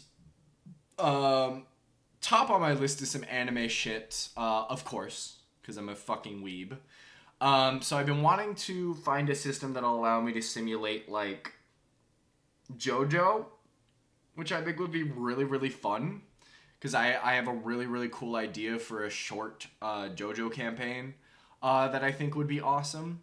We would treat it basically just like an episodic thing. I would want my players to come up with really creative stands, give out points and things for style and fashion and things like that. To, like, really try and capture the essence of JoJo. But unfortunately, I have not found much luck outside of, like, one system that seems to be leaning more towards a Persona style feel. But the other one that I want to do is One Piece. And for anybody who is as obsessed with One Piece as I am, may know the YouTuber, I believe Tekken 101 is the YouTuber who does it. There is a One Piece I guess 5e bash. Goodness. Module homebrew, I guess, that was created. Let me Tekken 101 One Piece. Yep. Okay, it is Tekken 101 One Piece. And let me do 5e as well, because I know all he does. Yeah, One Piece D&D. Which I'm just not interested in running 5e One Piece, unfortunately. I don't think it would simulate what I want out of the system. And I just recently found a series called C-Punk book called C-Punk Unleashed, which is quite literally, I could always make a system. That's so much work. I don't want to put in that work. I'd rather just have rule sets that are tested for me so I don't accidentally have something that's broken, you know? But that does get me into another thing that I'll segue into after I talk about C-Punk. So C-Punk is literally One Piece, the tabletop RPG. The only issue is it's entirely in Spanish. I realized that I went to pee and didn't bring my water, so I forgot to go and get water. I'll do that in a little bit because I'm on a spiel right now. So C-Punk is literally a, like, completely created rip of One Piece for the most part, right? Down to, like, it has a whole mechanic of elixirs. Devil elixirs is what they're called, and it's literally just the devil fruits. You gain the ability of something, you lose your ability to swim, and I just think it's really, really cool. Because everything that I was reading as this person was going through it and translating a bunch of their favorite parts of this system, I was like, this is perfect. This is what I need. This is what I've been looking for. But I don't speak Spanish, and I don't want to rely on machine learning to translate the book and give me something that's half-assed. So I did read through this forum while I was digging for this that apparently some people have found that it's going to maybe get an English release. They were talking with the creators of the system, which was really cool. So if we do see an English release, and mind you, the system was kickstarted like 2 years ago, so it's pretty new. If we got an English release, I will absolutely be picking it up. But I've considered picking up a Spanish release just to have it, because I want these creators to understand that there is a desire for this, right? So this leads me into GURPS. Does anybody here have any familiarity with GURPS at all? Just even like knowing what GURPS is.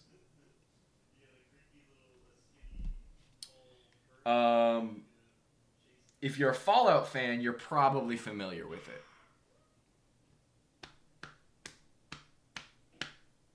You do, unfortunately.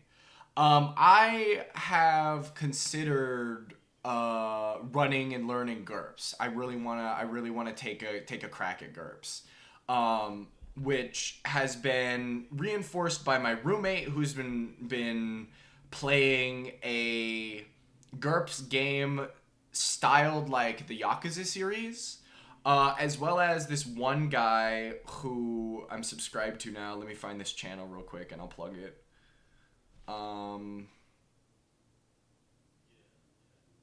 No, that's a roleplay guy. Did I subscribe to him? If I don't, I need to.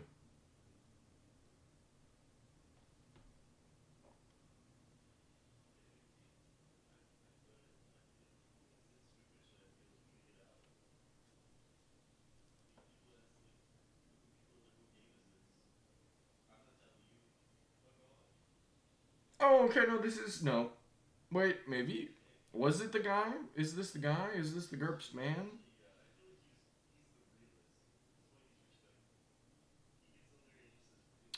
I'm gonna be really upset. No, okay, this is it. This is the guy. I recognize this dude's face. Let me plug this channel real quick. I'll actually plug this specific video I watched.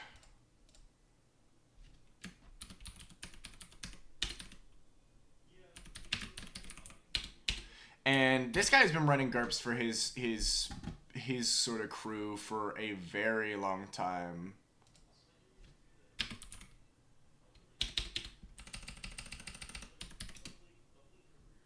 Yeah, give me the account. All right, here's the video.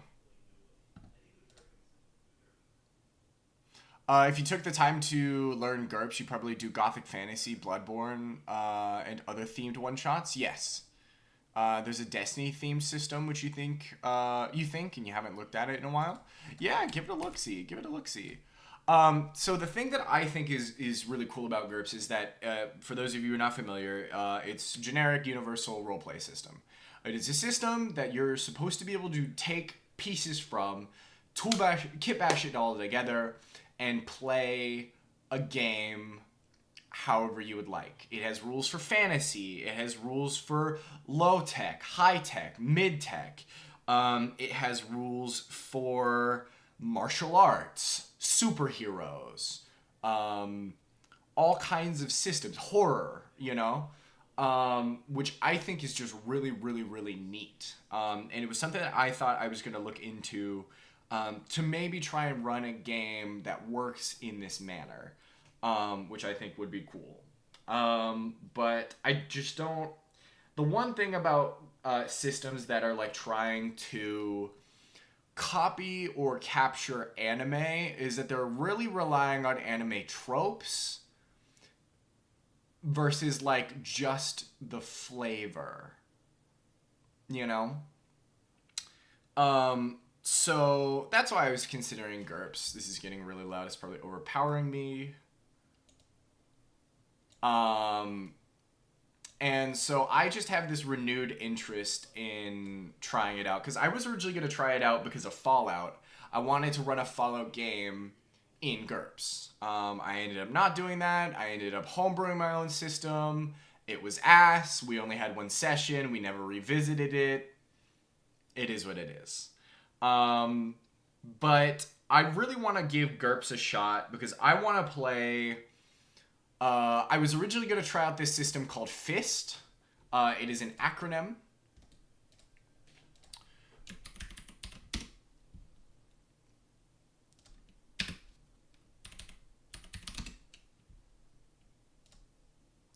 I will go ahead and link the page here. It stands for Freelance Infantry Strike Team. So it is like a rules, not necessarily light. It is kind of rules light, but to me it feels rules medium. Sort of tactical strike team game that I have the rules for out of a bundle that I got off of Itch. And I'm super duper pumped about it. But I don't think it's going to service what I want.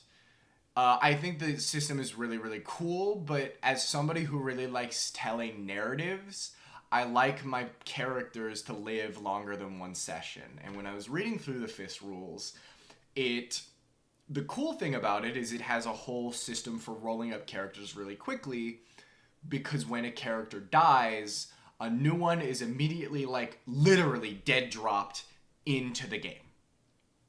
They get, like, shot from whatever in a drop pod. It gets landed, I guess, kind of like Helldivers, you know?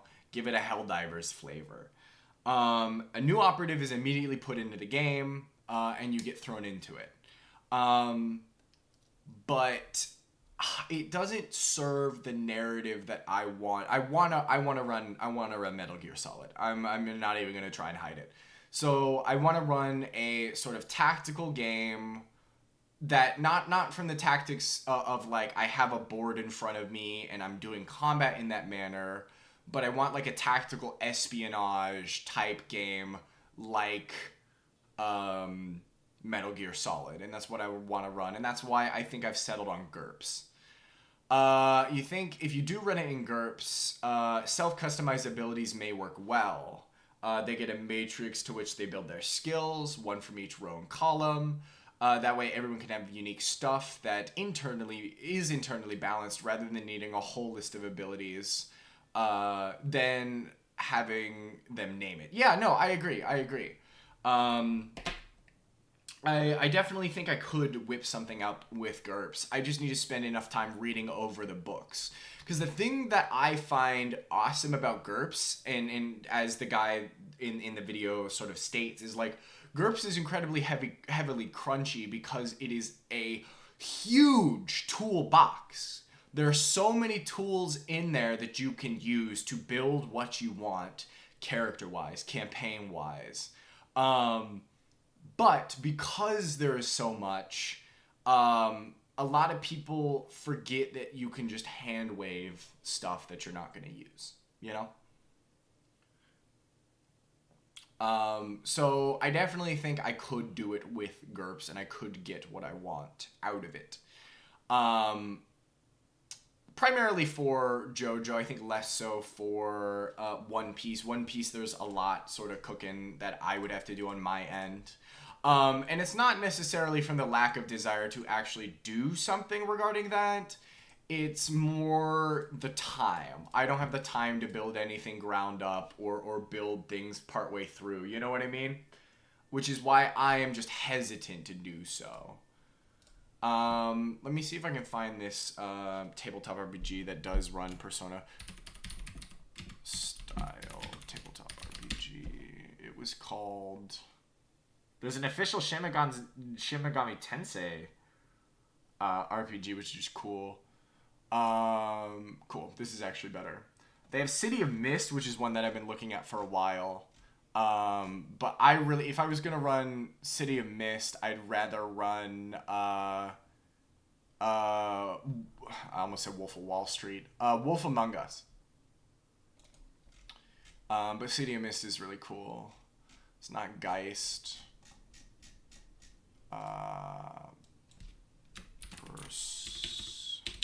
JoJo Persona inspired tabletop RPG. What was it called? Overarms. That's it.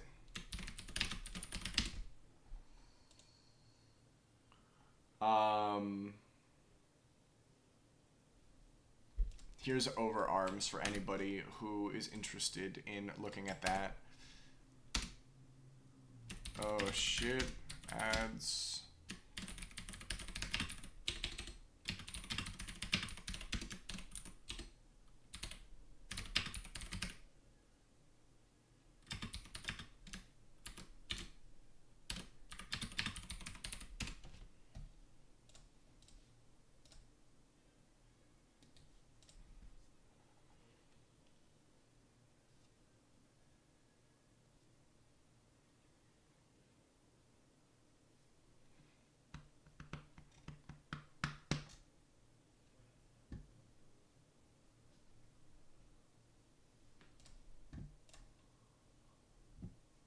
Nah, you're good, bestie. I'm gonna use this opportunity to go pee, and get a refill on my water.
Yes, keep watching those ads, yes. Oh? Oh?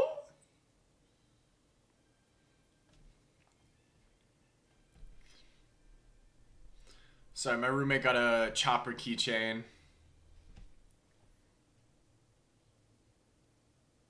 My roommate. He's no longer my roommate. Oh, devastating. What living with a person for 3 years does to a motherfucker's brain. Okay. So, GURPS. The reason I want to run GURPS is because I think GURPS will give me the tools to run a Metal Gear Solid game, like enough narratively and enough so that way I don't have to worry about having it deadly enough to where it's like, oh fuck, my characters are dead. Now I need to drop them in with the fist rules. But with that being said, all of this is just going into I really, really want to get behind the DM screen. I miss DMing so fucking much. Because as much as I love being a player, I love being behind that screen so much more. Because it's fun to like be a player and see everybody's faces as I do a thing. It's part of what being a player is like enjoyable. But I love running the game. I love seeing everyone's face as I allow another player to hit a narrative beat that they've been working for like 10 sessions. You know, plotting and planning and making the story even more rich. Get out of here, bot! Mods, ban that bitch. Boo! Thank you. Thank you, mods. I appreciate it. If you need playtesters or help game designing, let you know. Yeah. Absolutely. Absolutely. You can show me what happens when things go poorly for a player? For sure. What happens when you have incredible stats but roll impossibly poorly? I know. I don't know. I don't even know how it happens. Like, it's not just one game or anything like that. It's everything. It's everything. It's really funny. But yeah, all of this is long-windedly to get into. I miss DMing, and I've been planning on running some one-shots and some things because I want to try out different systems. Because as much as I love Pathfinder, and it's always going to hold a special place in my heart now, there's so many things I'm not going to be able to do in Pathfinder, right? If it's night where we playtested the homebrew vampire Michael, I highly doubt he would forget that.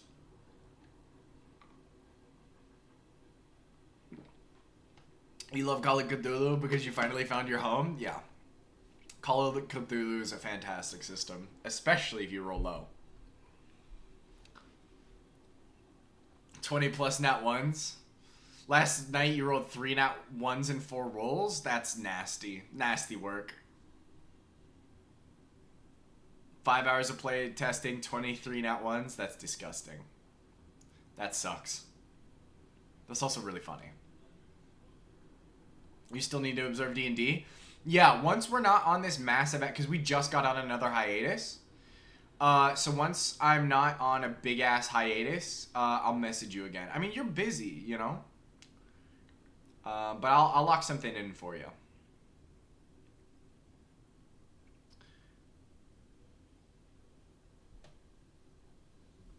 Yeah. No, we're chilling.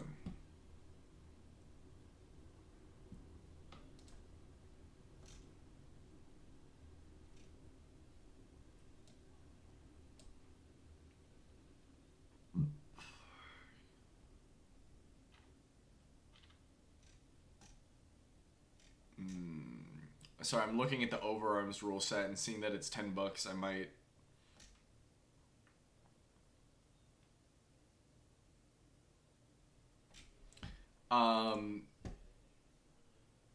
With so many people in your life talk about this game, so you got to see it for yourself.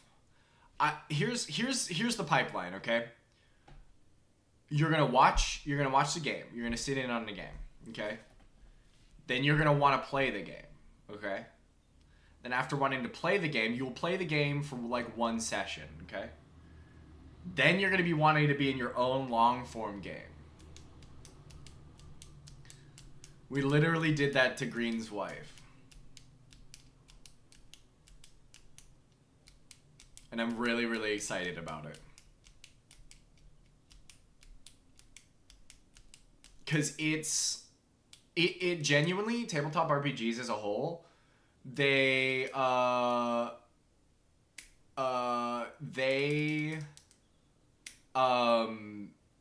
sorry, I saw your message, Flame Lord. It sidetracked me. Let me get back on this. And then I will. I just need to give her my dropout account. Yeah, it's tabletop RPGs provide such a unique experience that you'll never be able to get in any game ever. Ever. Yes. The dice were not a friend, though? Yeah, that's what happens. That's what happens.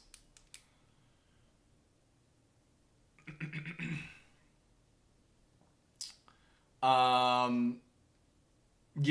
Bestie, I can give you my password if you want.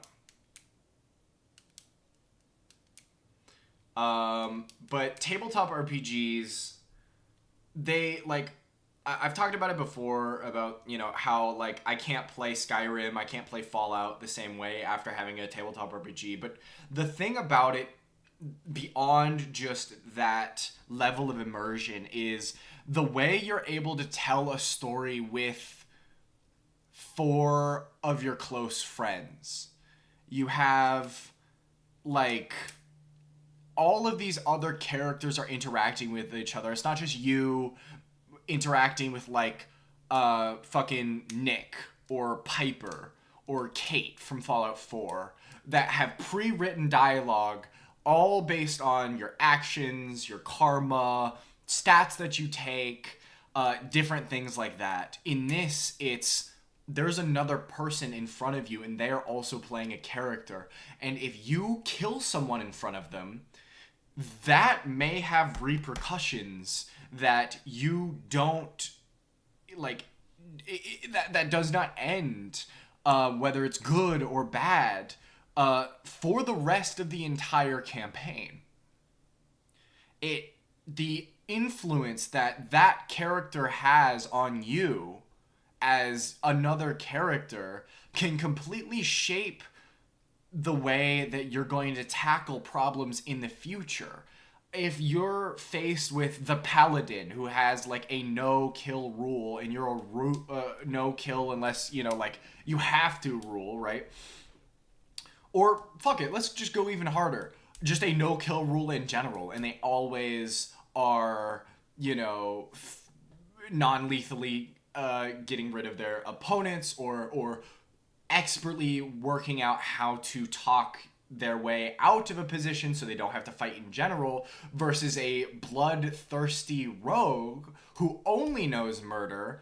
Those two characters can then interact in a way that could change both of them forever. Like, imagine for a moment you're that paladin who has a no-kill rule, but you have constantly been bashing heads with this rogue because they're killing people in front of you. And they slowly start to take on this notion that maybe killing people isn't all it's cracked up to be.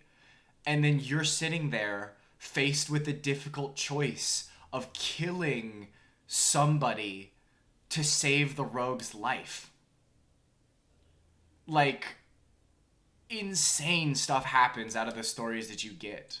It's really, really cool stuff. I don't know. I just love tabletop RPGs. They're so special. They're so special. Kind of losing with some of the terms. A warrior of light and good versus somebody who just wants to kill somebody else, right? Sneaky, rogue, thieves. You should know some of this from watching Stranger Things. But I understand. Jargon is jargon.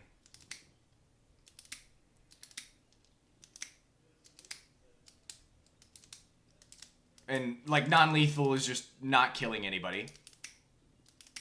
Yeah. Yeah. In pop terms, I don't even think I could. My pop knowledge is not good. Yeah. Beef's got it. As a DM, having the undo button is both fun and really scary. Absolutely. James Charles and Logan Paul, actually so true. Actually so true. Okay, let me go. I missed a couple of big stuff. Can attest, you don't need the dice to be your friend to have a good time. Absolutely true. Unless it's a TPK, then just try not to lose your temper. Yeah, absolutely. I am one who likes. I love loss. I love having failure way more than I do natural 20s. I think nat ones are way better. There's not really an undo button, which is both so much fun and scary. Yeah, and that's where the undo button about being a DM. Yes. Both of them are rogues. Yeah, both of them are rogues. Unfortunately.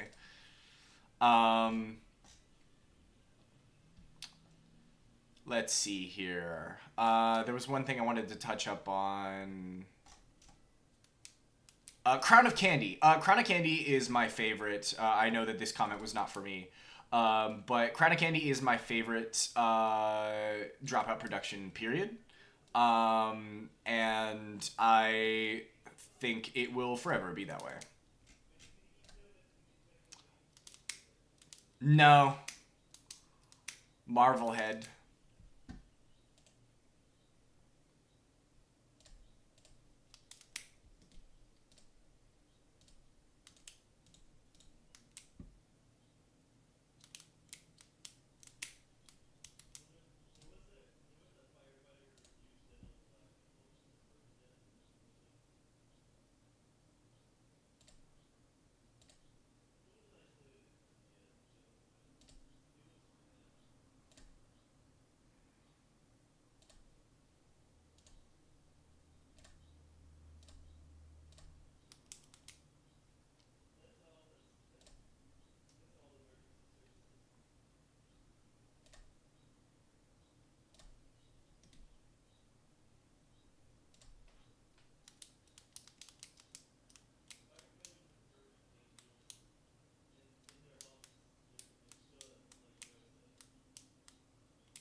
Yeah, Captain America and the Punisher. Yep. I think that's a good one. Yep. It's honestly same with Iron Man and Ultron. Yeah. Thank you guys for unpacking that in a an easier way to get that going. I always forget that classes to somebody who's just never experienced it, period, can be confusing. Because I am way too ingrained in all the tropes.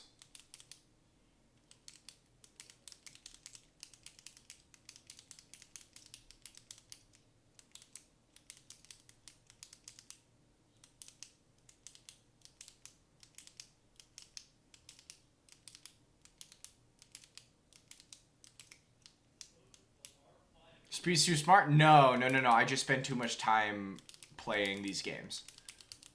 And I always forget that I have to stop using jargon to the uninformed. Because, like, if you've never watched an actual play in your life, which I know you have not, none of that shit makes any sense. Nerd? You don't even have to JK. I am a nerd.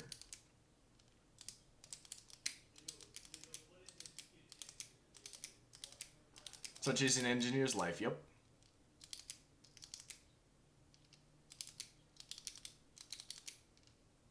I know.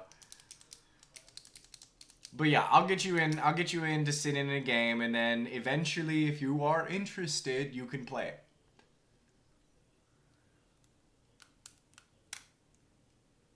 But we'll take the baby steps first. My DM already said she's absolutely down for you to sit in on one of our sessions. So you spent probably 10 times the amount of time building Tailspire realms than playing them. Yeah, always happens. That's why my personal favorite, not that it knocks feet first in the deep end. True, true. That's what I did for my parents. The I'm a really big proponent of just a dry erase grid. I know that you're online, so that's not possible for you. But I really like just open white grid that I can draw on. I actually did let me see if I have my old Roll20 maps.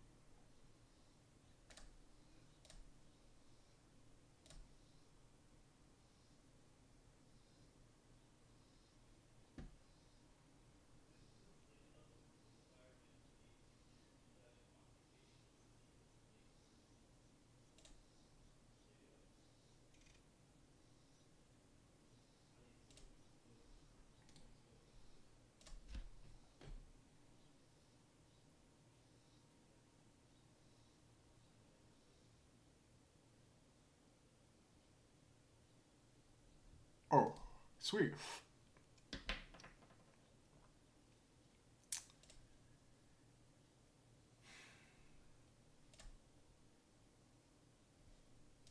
Pull this over here.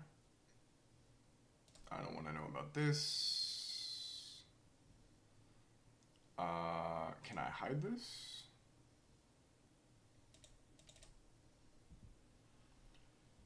My ass is about to fucking dox myself, I guess. Let me get a screenshot of this instead.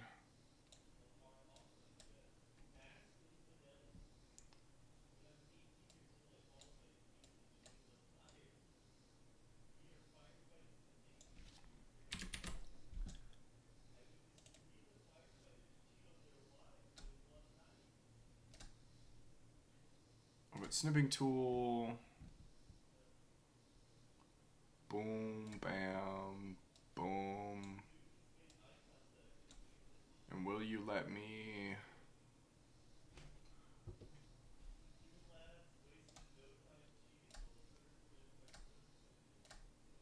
No. No, we're not gonna due to privacy reasons. Dude, I hate this. I hate this. Yeah, that's why I deleted it off my phone. You do love your dry erase grid back from the Aether days, but it's not a practical tool for online. Yes. I 100% agree. But that's why I was about to show you what I did when I was running Cyberpunk. But you considered it, but versus the overhead camera. But Tailspire is just so disgustingly good for what you're trying to use it for. 100%. 100%. If you run a fantasy game that requires a board, use Tailspire as well. Understandable. I don't believe Vampire needs a board as well. Combat is very much theater of the mind, especially since combat is also partially social combat as well. I've been meaning to watch LA by Night so I can get a little feel for it. You have some physical terrain in progress. You really need to keep working on it. Like your army that needs painting? Absolutely. Okay, let me get a... Oh. I have screenshots of this. What am I on? Shit, double shit. Fuck me.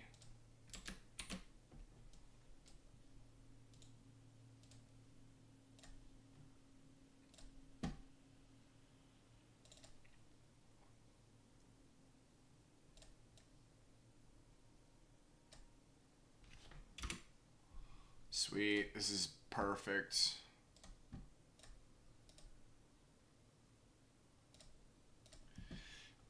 This was me in Roll20. This is the virtual whiteboard.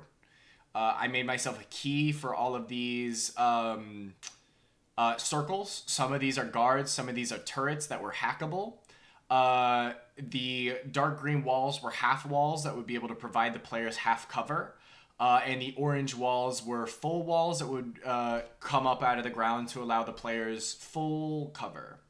I believe these were lasers that needed to be turned off by my Netrunner. And overall, these were just rooms that they could experience and interact with.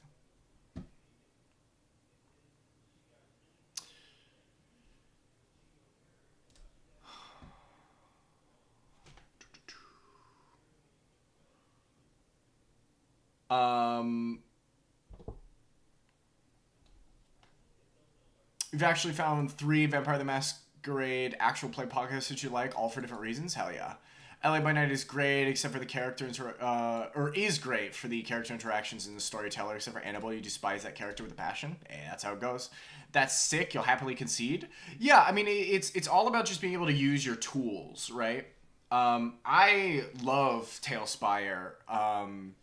And I think it's absolutely a wonderful tool, especially like for you who is going to be having like a potentially multi-year campaign on your hands. I feel like Tailspire was worth the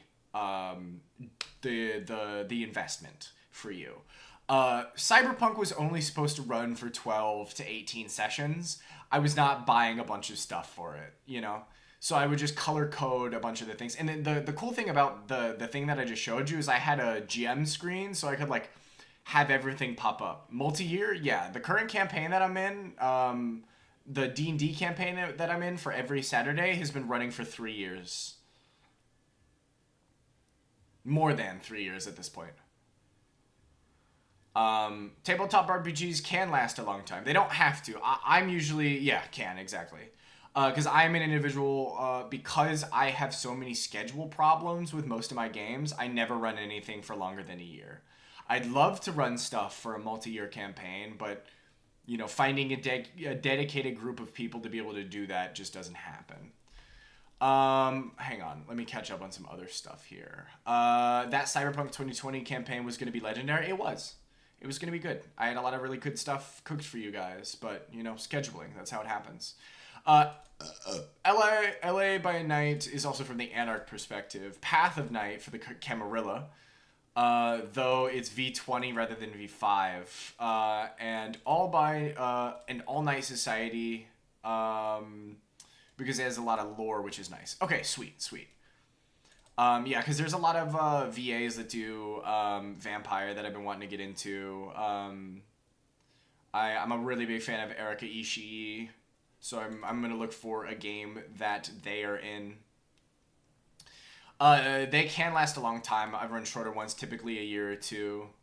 We've been pretty lucky with our group of friends. Yes, we have. We've been pretty lucky with our group of friends. And same with my Pathfinder crew. We just recently started a game that is... we're 20-something. I think we're almost 30 sessions in now. And we've officially been on a year now. It feels like we haven't gotten nearly as much as something that, like Aberrant Waltz, for example, but that's because we are on 2.5-hour sessions instead of 4. You despise Erika, you know what it is about her, but you find every character she plays absolutely annoying. See, I'm the exact opposite. The character that they played in, what was it? Specifically Critical Role Campaign 3 goes stupid. But it also depends on the game that you're watching her in. I am an Erika Ishii head, though. Very good in the 7 as well.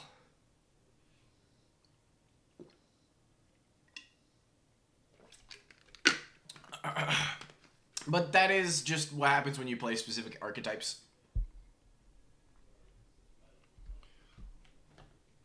I could absolutely come off the same opinion after watching The Vampire.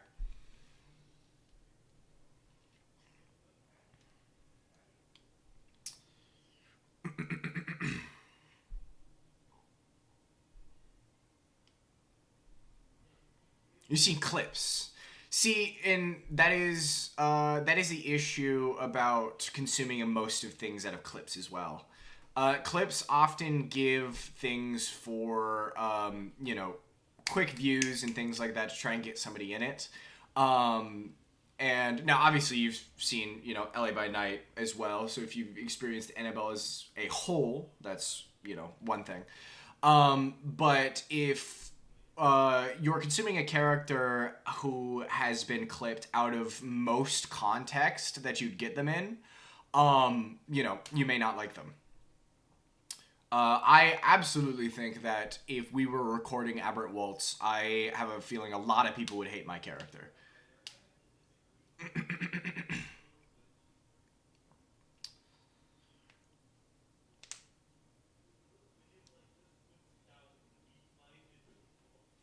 But yeah, I may like her, but I also may not, you know. And like you said, we'll have to agree to disagree. But I just want to watch an actual play of Vampire just so I can get a feel for how the actual game runs as a system before we, dive in head first. Also, because I in the past have wanted to run a vampire game. But that just ended up not panning out, and I went with Call of Cthulhu instead, which was, again, for the better. You don't care for emotional, rebellious characters, which is why you don't care for her performance in LA by Night. Understandable. You vow to try and record our next campaign with consent from everyone, of course. Yeah, of course. I'm pretty sure the last time you had approached the subject, I did say it was okay. Even just for us, posterity's sake. Doesn't have to be posted anywhere.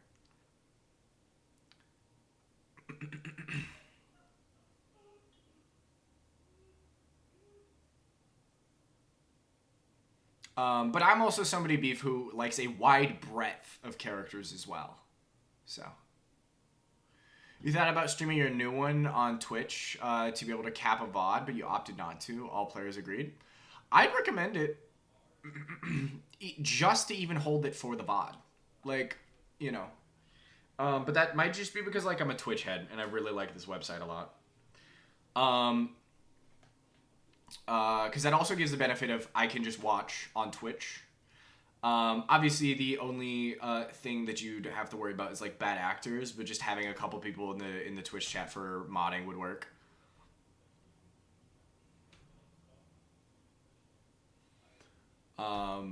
Because I think having the tools to be able to record your session, especially when you're doing it virtually too, is really sick because you can actually go back and watch stuff that happened.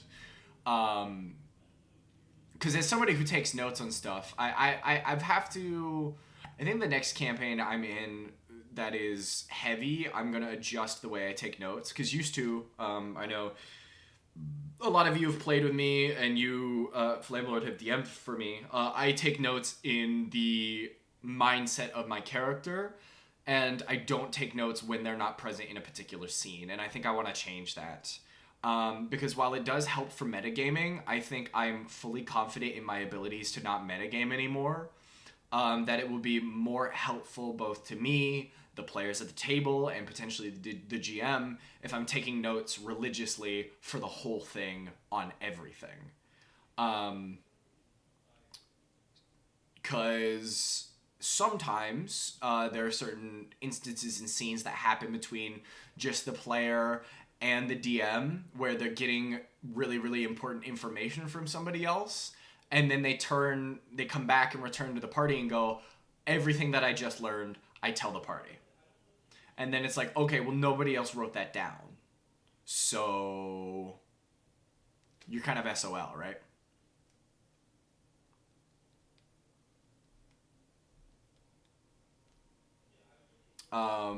And that's why I think recording a game would be helpful in that manner.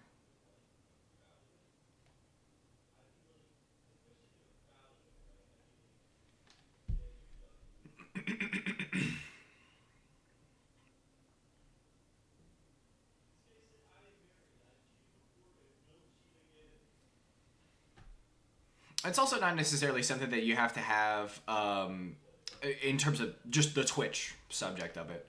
It's not something that you necessarily have to have like to try and make it a thing. Because if all you're doing it is doing it for the VODs and whoever else happens to like pop in and watch, it's just neat. Plus, you can be the only one watching Twitch chat. You know, your players don't have to, which I think is a must.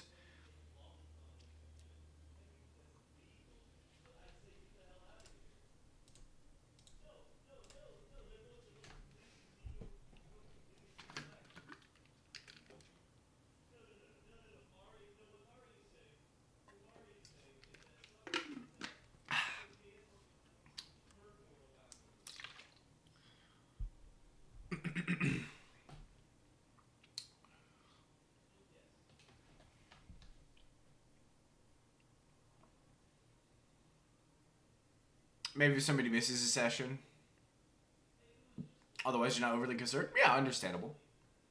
Understandable.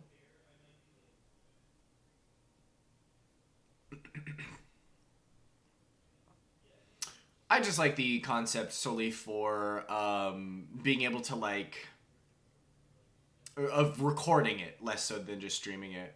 Being able to go back and like revisit scenes, you know. Even though it is nice to have stuff that was spent in the moment and whatnot, you know. Off topic, they came out with Stranger Things candles. You need one that smells like a Demogorgon. Well, they would make it smell nice, which is unfortunate because it should smell stinky. Travis has some, or had, I think the candle's been spent, a it might have just been called Nurgle's Rot candle, and everybody, when we were talking about it, agreed that it should just be stinky. It should just smell like nasty. Instead of like an actual pleasant smelling candle, which it did. Stinky like me? Absolutely. That's what I think. I mean, that is true. That is what I think. You think Gwyneth Paltrow makes them? She does. You're right. Actually, yeah. If you want to know what a Demogorgon smells like, buy one of her coochie candles. Still insane that that's a thing.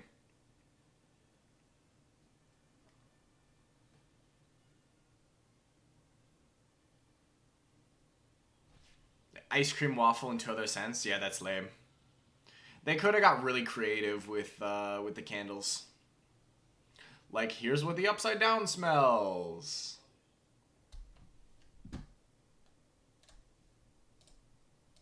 I'm gonna link my favorite candle ever.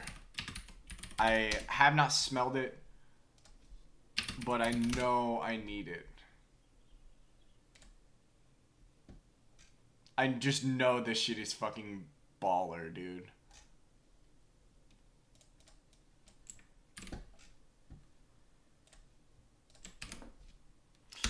You hope they make a candle that smells like cocaine? Honestly, me too.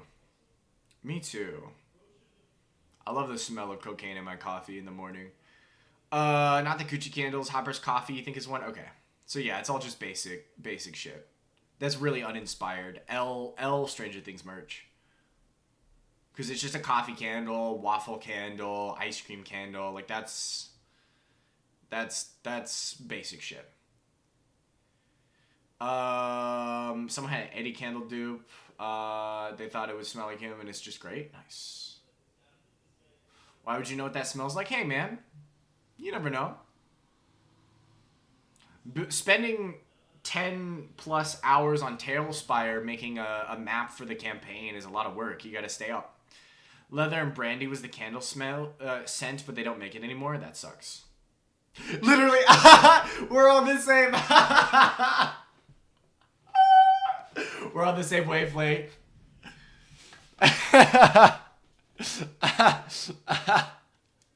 That's incredible.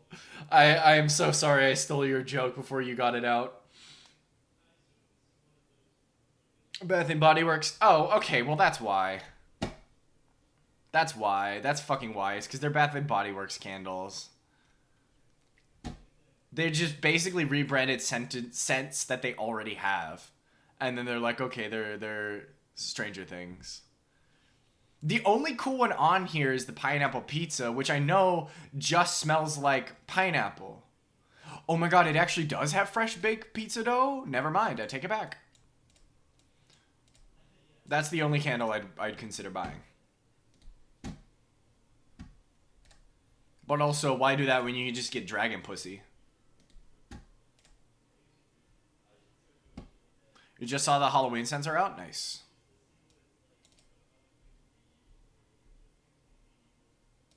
Rage, of course. Yeah, that should be used for session planning instead. It's very important. Especially with Green Machine in your party, you definitely need to use Rage for the session planning. Your spookiness is defrosting. It's been defrosting since the 4th. I guess the 5th.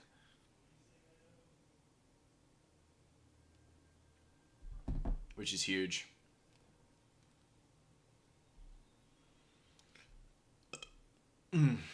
Excuse me.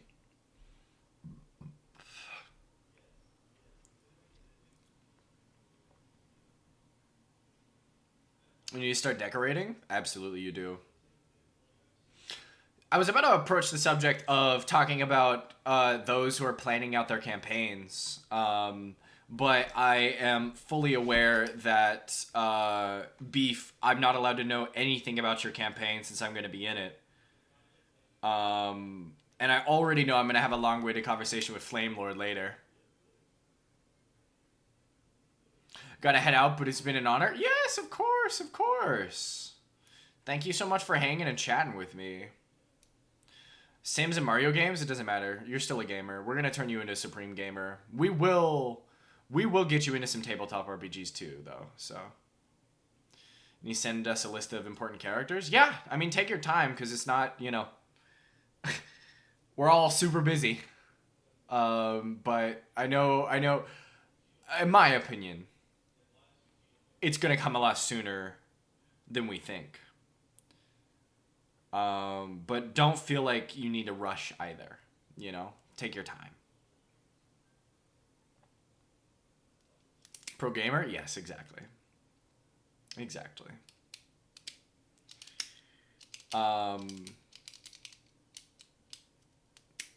Because I know I've yapped a bunch of what I've got some shit planned out. You already have them written up. Just send them out. Hell yeah. Do it right now. Do it right now. Add everybody on the Aberrant Waltz server. Send it out right now. Assuming you can. You're at an available location that you can. Which I'm assuming you are since you're chatting here. But I don't know. You might be a mobile Andy. With this, I'm going to go take another quick pee-pee chat. Drinking way too much water.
My piss has been pissed.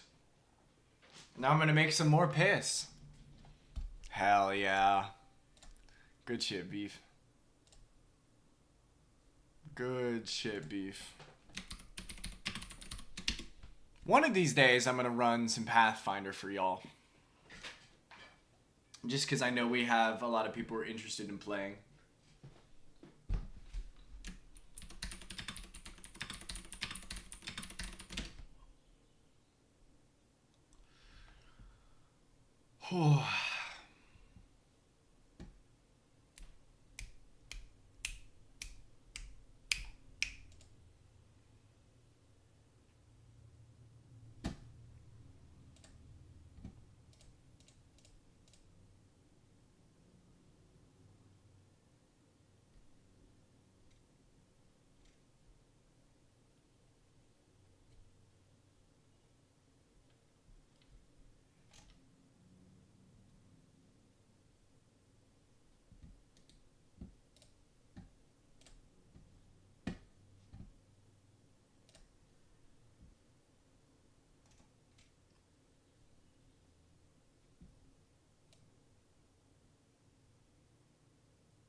YouTube should finally let you upload videos longer than 15 minutes now. Yeah, I was experiencing that issue ages ago. But I was not going to send them my ID or shit, so I just waited until I had enough videos on there. Oh, no, sorry, different verification system. For me, I couldn't link, and they were like, oh, you need to submit your ID. But I was able to, you do a quick verification process to be able to upload a video longer than 15 minutes. What are you trying to upload? Are you becoming the next big YouTuber? Are you doing gaming YouTube videos? What's going on?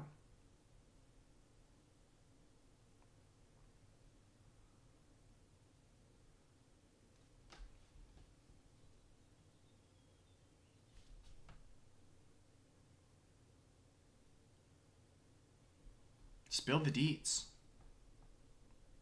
I need to know. Also, I'm about to thrust you into the tabletop RPG conversation. Prepping for your D&D VODs? Ah, yes. I'm pondering. The way I've got my hair set up, hang on, if I do this, make sure it's back. I got the Nishiki vibe.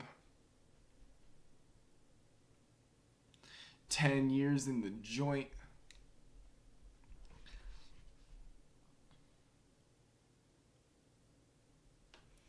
I gotta thrust you into tabletop RPG conversations.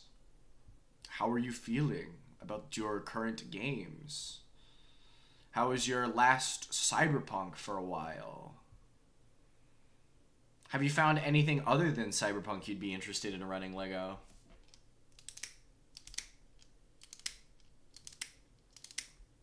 Don't say thrust.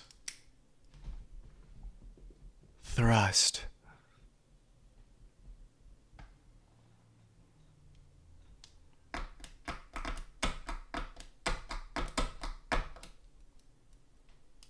I got you. Thrust.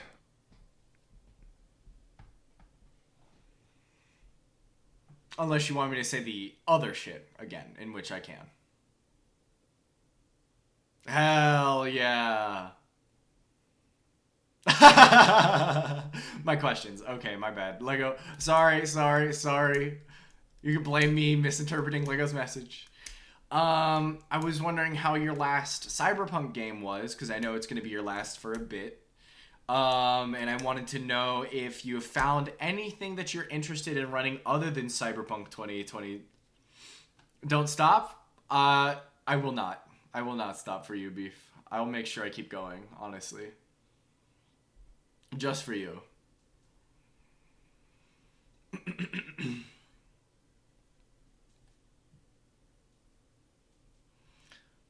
Speed's doing bad ASMR? So true. I should try doing an ASMR stream at some point. I think that'd be really funny. Get one of the microphones that's like the ears. You know, some tinglies. Last Cyberpunk. Okay, I'm going to be honest. I'm going to need you to abbreviate Cyberpunk as 2020 or Cyber P or CPK from now on. Last Cyberpunk session for a while was good. You think you're in an okay spot to stop for a while right now? That's good. Good ASMR? I'm glad. No tapping or anything? You love the ear mic though, yeah? Oof, yeah.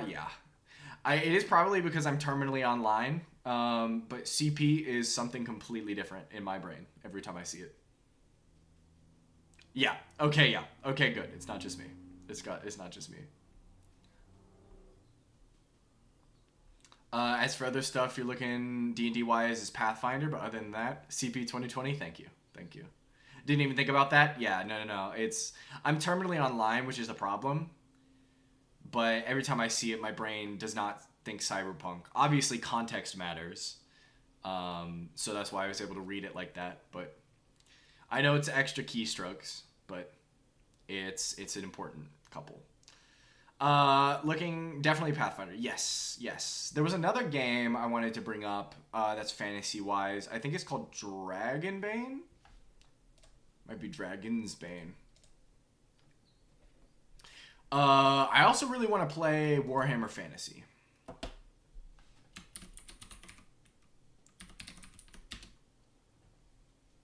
Yeah, it is Dragonbane. Dragonbane's cool because it's got like ducks.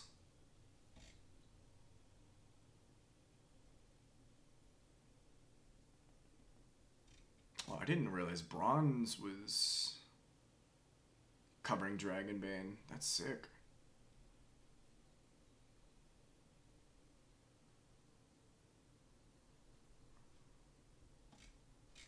Jasmine's the goat.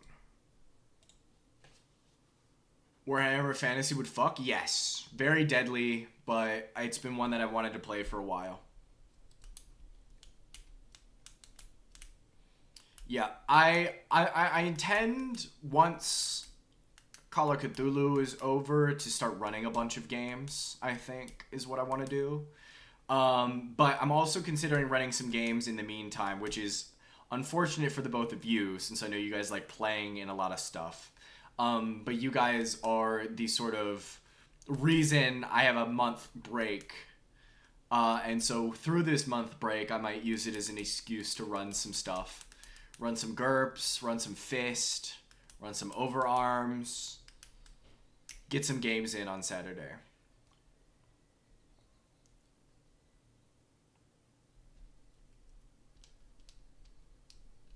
And Lego, I don't know if you wanted to this is completely unrelated to tabletop RPGs.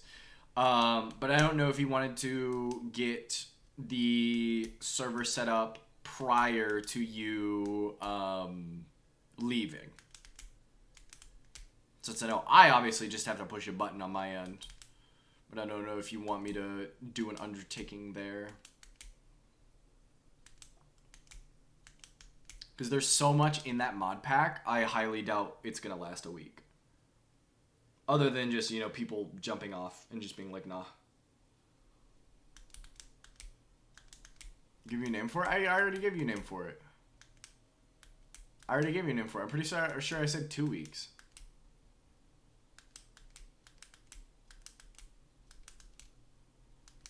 Like, what type of name are you looking for? I remember you asking me for a name ages ago.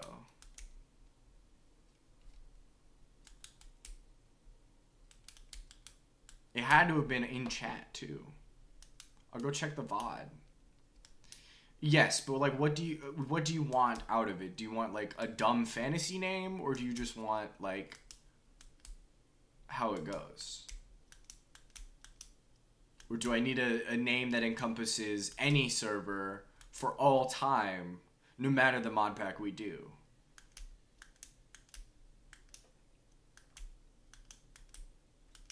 Because I'll just give you a name if you just want a name. You just might not like it.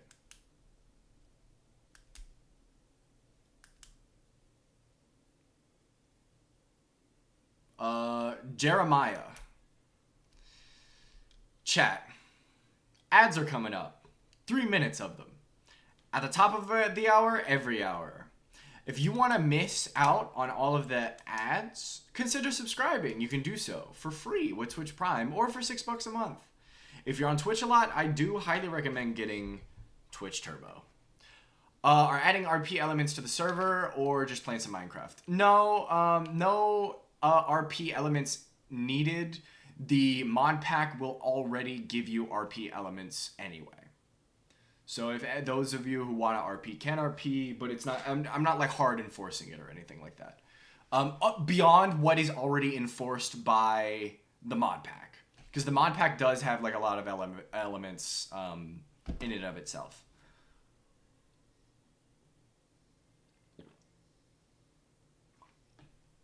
Yeah.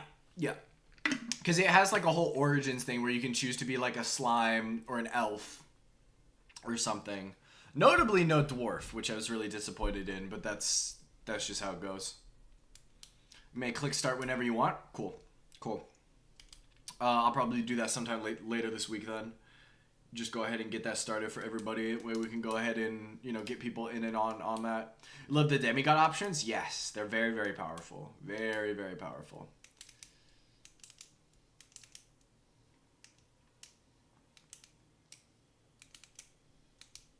But yeah, y'all are absolutely welcome to like be shopkeeps, make a forge, do stuff like that. I think it would be fun. But I'm not going to hold anybody to any strict rules or anything like that. Because some people might just want to build. But I'll make an announcement. You legitimately take more damage because you're too fucking proud to dodge? Yep. Exactly.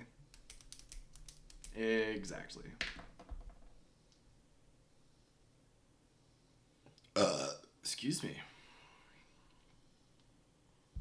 Your body's ready for the MC server? Yeah, we had a lot of people interested in playing, so I'm looking forward to it. You're gonna eat golden food? Yeah, golden carrots, golden apples.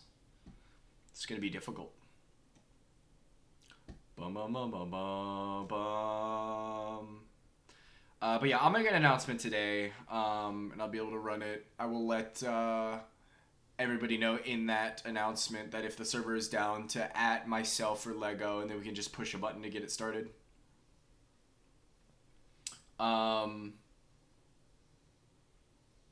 What is the server capacity, Lego? Is it still 10? Because that should be fine, I think, because we had 7 people who voted, but I think we have a couple more people who are interested in playing. And this is including myself. 2, 3, 4, 5, 6, 7, 8. 10 should be fine, actually. There should be a way to modify it to allow others to start not using your login. That's fine. Well, I'll look into it. It doesn't matter, because, like, again, I literally just log in and push a button, and I can do that from my phone. So... And then it'll be live as long as somebody's, like, on the server, which, is totally chill. Server for what game? Minecraft. We're going to be playing modded Minecraft because it was inspired by the fact that we're doing it. And I might do, like, some streams where I'm just playing Minecraft. Yep. Oh. I love this song. Mouton shot. You've been meaning to finally get into the Minecraft world? I should have talked about this sooner so we could get you during a sale. I'm assuming Minecraft goes on sale. It might not. It's worth it though. Wait, do that move again? I don't remember. My eyes were closed. Was it like that?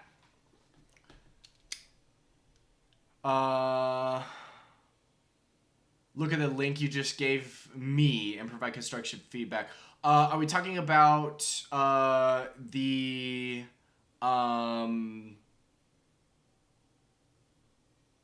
lore link, or did I miss a link?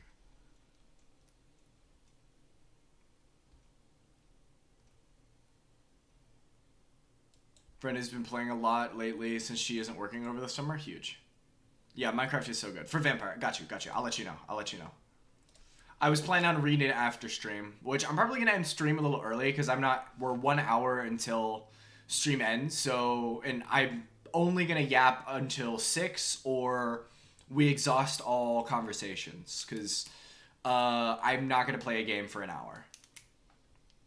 Turkin, your real bestie's here. So true. So fucking true. But yeah, I'll be reading it after stream beef, so I'll let you know. I'll probably just have more questions than constructive feedback for the record. Just because, you know, I like information. And anytime I get lore documents, I always have more questions than the document ends up answering, which is good. But that's because that's how I approach getting immersed into a game. Actually, let me go ahead and make a list of things I want to do after stream. First of all, shower. And pack.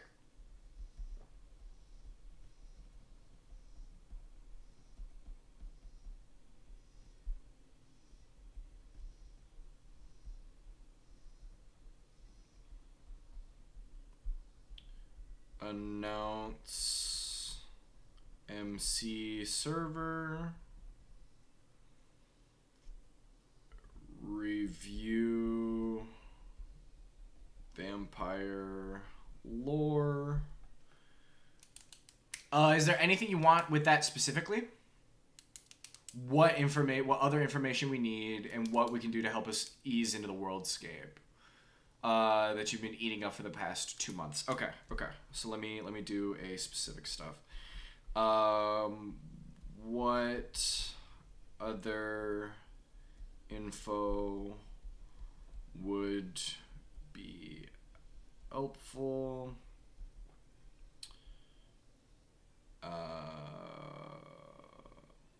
How to step into the world.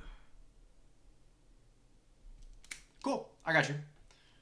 Gotta pay respects to the legend? Oh yeah, you gotta pay respects to the legend.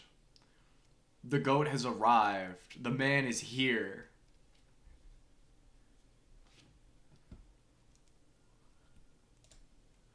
I need to get some emotes expeditiously, chat. I'm thinking. I'm trying to think. I want to start doing some more stream events too. Stuff that you guys get to interact with beyond just like, oh, I've been yapping for 4 hours. Oh, I'm playing fucking JRPGs for however long. I want to do some like stuff regarding channel point redeems. Want to do Drunk Mario Kart, which again, don't worry, Mario Kart is still coming. I just need to get the shit for it. I want to do more community stuff to help like build the channel out, you know?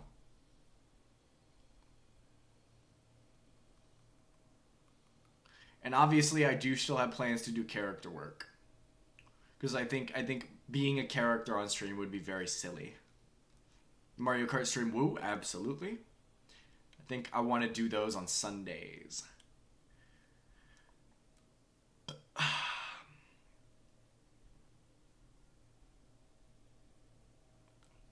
Because I'm gonna start making a list, chat. I forgot if I told you all, I did get paid out by Twitch. So I am gonna start going and getting all the things that I need to sort of up this stream over the next couple of weeks. Because like I said, all that money goes right back into this stream. I'm going to be looking at different lighting options, camera options. I'm going to be getting costumes for characters and things. It's all coming into here. I'm also going to budget some of that out to be able to purchase emotes and things too. Because I want you all to be able to use more emotes than just the goofy ones that I've got. You know, I want some that are actually like Speed McPean branded a little bit. And I've got an artist friend I need to reach out to. Commission 1 or 2 of those.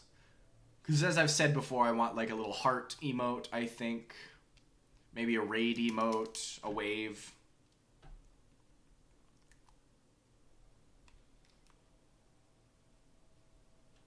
Eventually, I'll come up with some that are like contextual to this stream too. The farther along we get, the more jokes. I need a Madam Web emote. That one has to happen.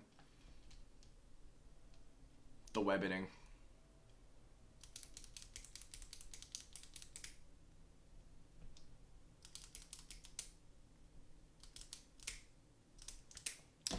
And by the way, chat, I still don't have my schedule for Wednesday. I'm probably gonna end up getting that tomorrow, or I hikey might get it the day of, which would be really funny. So yeah, just make sure you guys have the stream announcements up, so that way you guys know.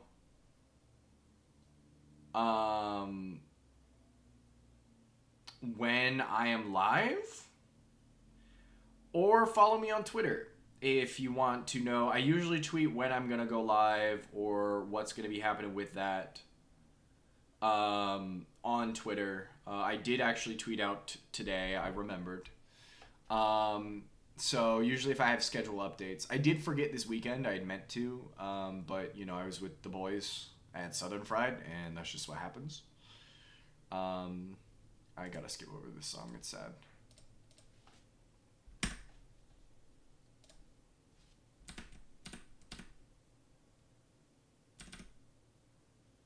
Nice. We're so back.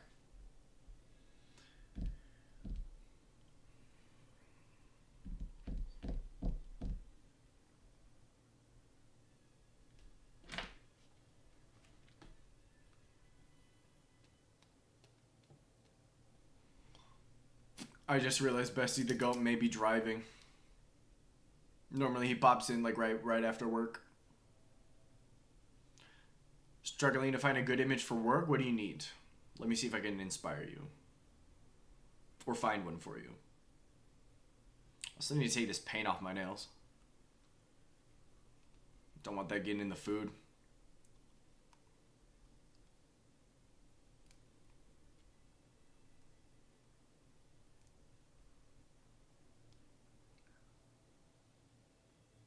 I gotta find a good system, an inclusive jewelry model pick for a spring moment.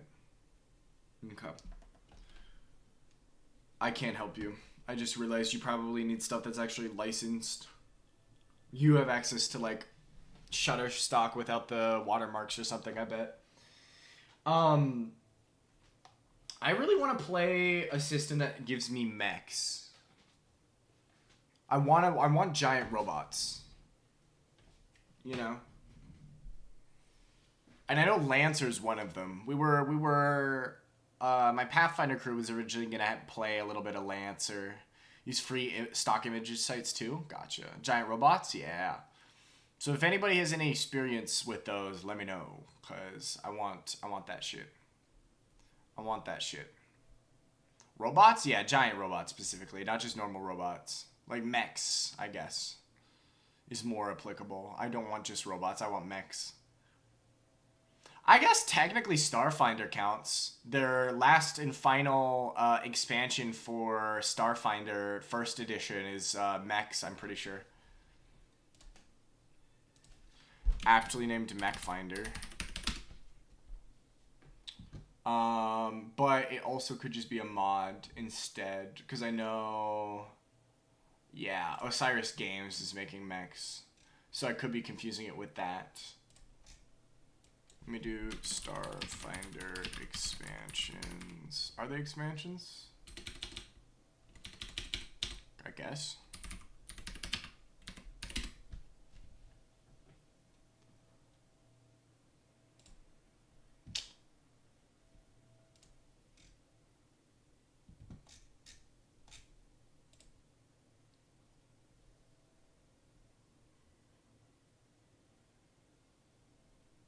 Rulebooks, here we go. I'm really pumped for Starfinder 2nd Edition, dude. I will not stop talking up this fucking 3-action economy, man.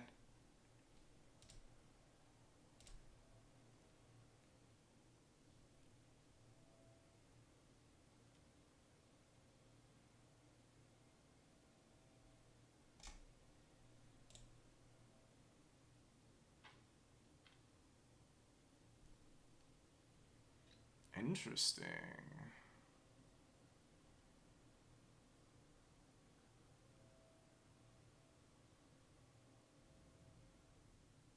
Nice. Oh, that's really funny. Sorry, it's an April Fool's joke you can buy for $15.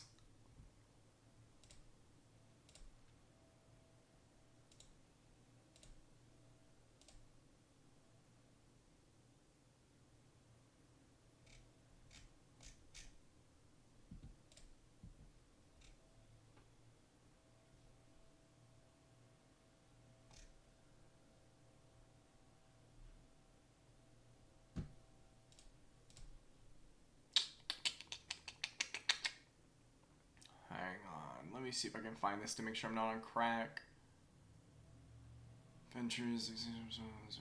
Where's the community? The blog. Shout out Paizo.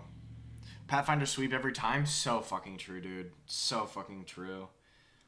I will always sing its praises, man. Like, I still can't get over how much fun I am being the only marshal in our party. And also not the tank. Yeah, there we go. There we go.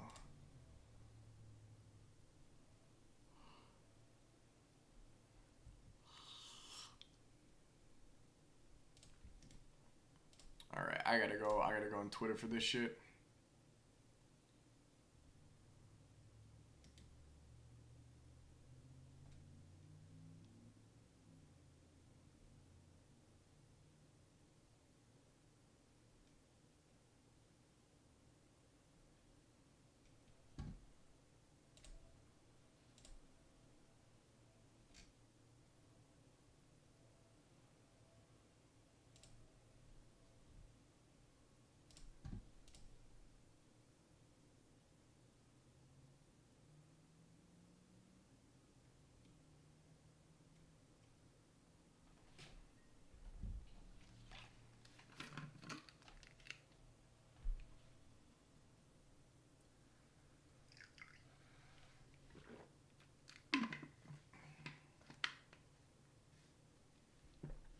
God.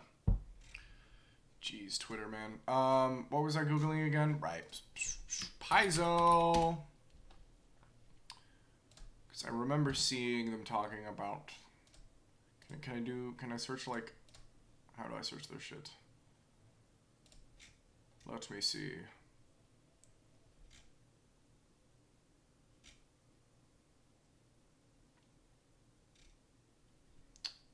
Let me pull this up here so I can look at this while monitoring chat. In case you guys are out here talking about some shit.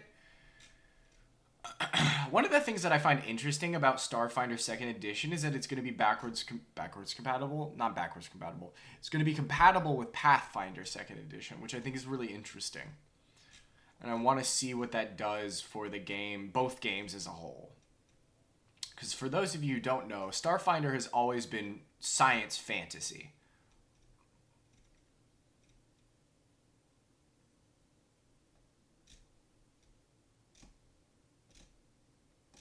You can literally be a dwarf who is on a spaceship.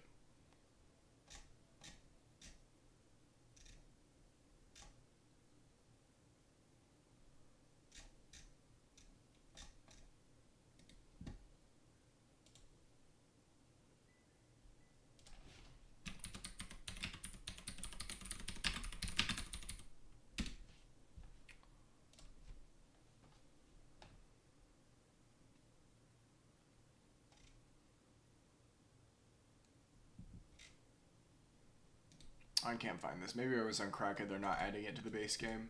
Maybe it was these Mech Finder mod people. Which is good for them.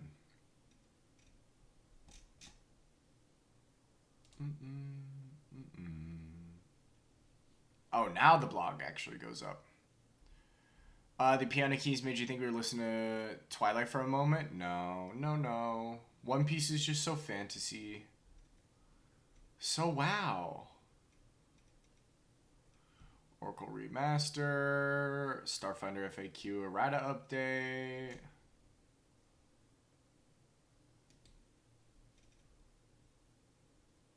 Starfinder playtest. Iconics.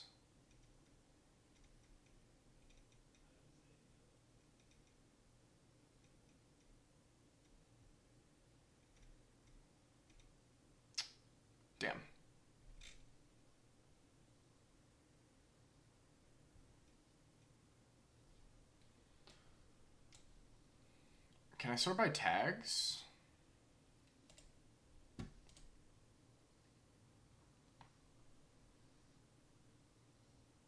Holy shit.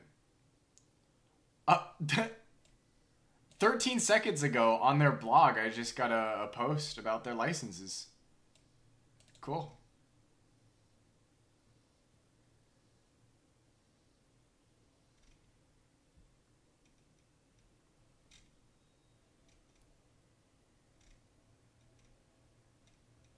Ah, here it is. Mechageddon. I knew I wasn't on crack. Okay. Well, that fucking sucks. I guess there's a bunch of people on the Paizo or whatever. The website just crashed.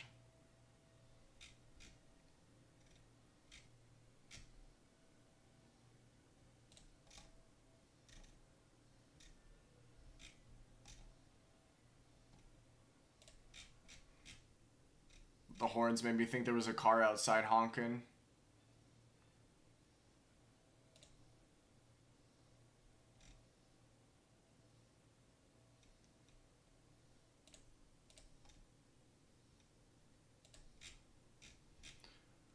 Holy. Alright, chat. I'm gonna be honest. I'm kind of tired. Does anybody else have anything they want to talk about? Or are we good to go?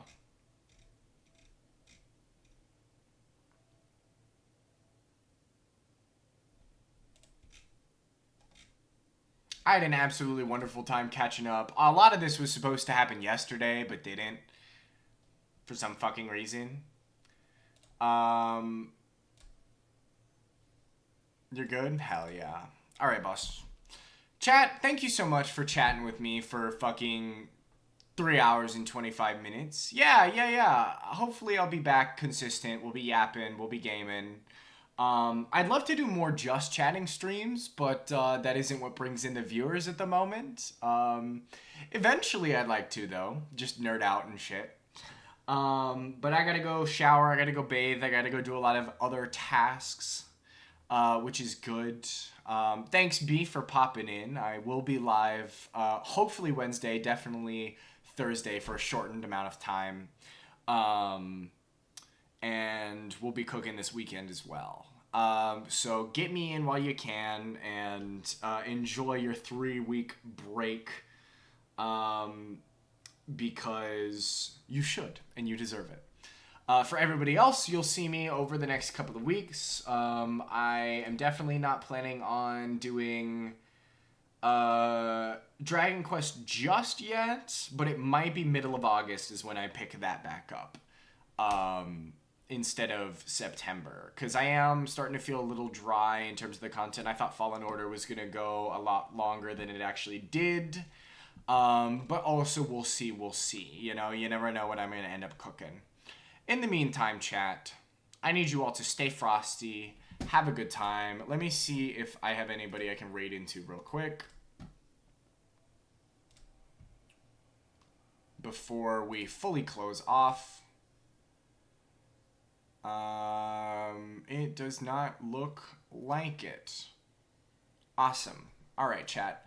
As usual, you will not see me tomorrow, but you should hopefully see me Wednesday. I'll tweet out about it tomorrow or Wednesday as soon as I know about it. Obviously, if you don't see me going live tweet, I won't be live at the time on Wednesday, and you'll see me on Thursday. That's all I got, chat. Thanks for letting me yap. Thanks for letting me play One Piece music.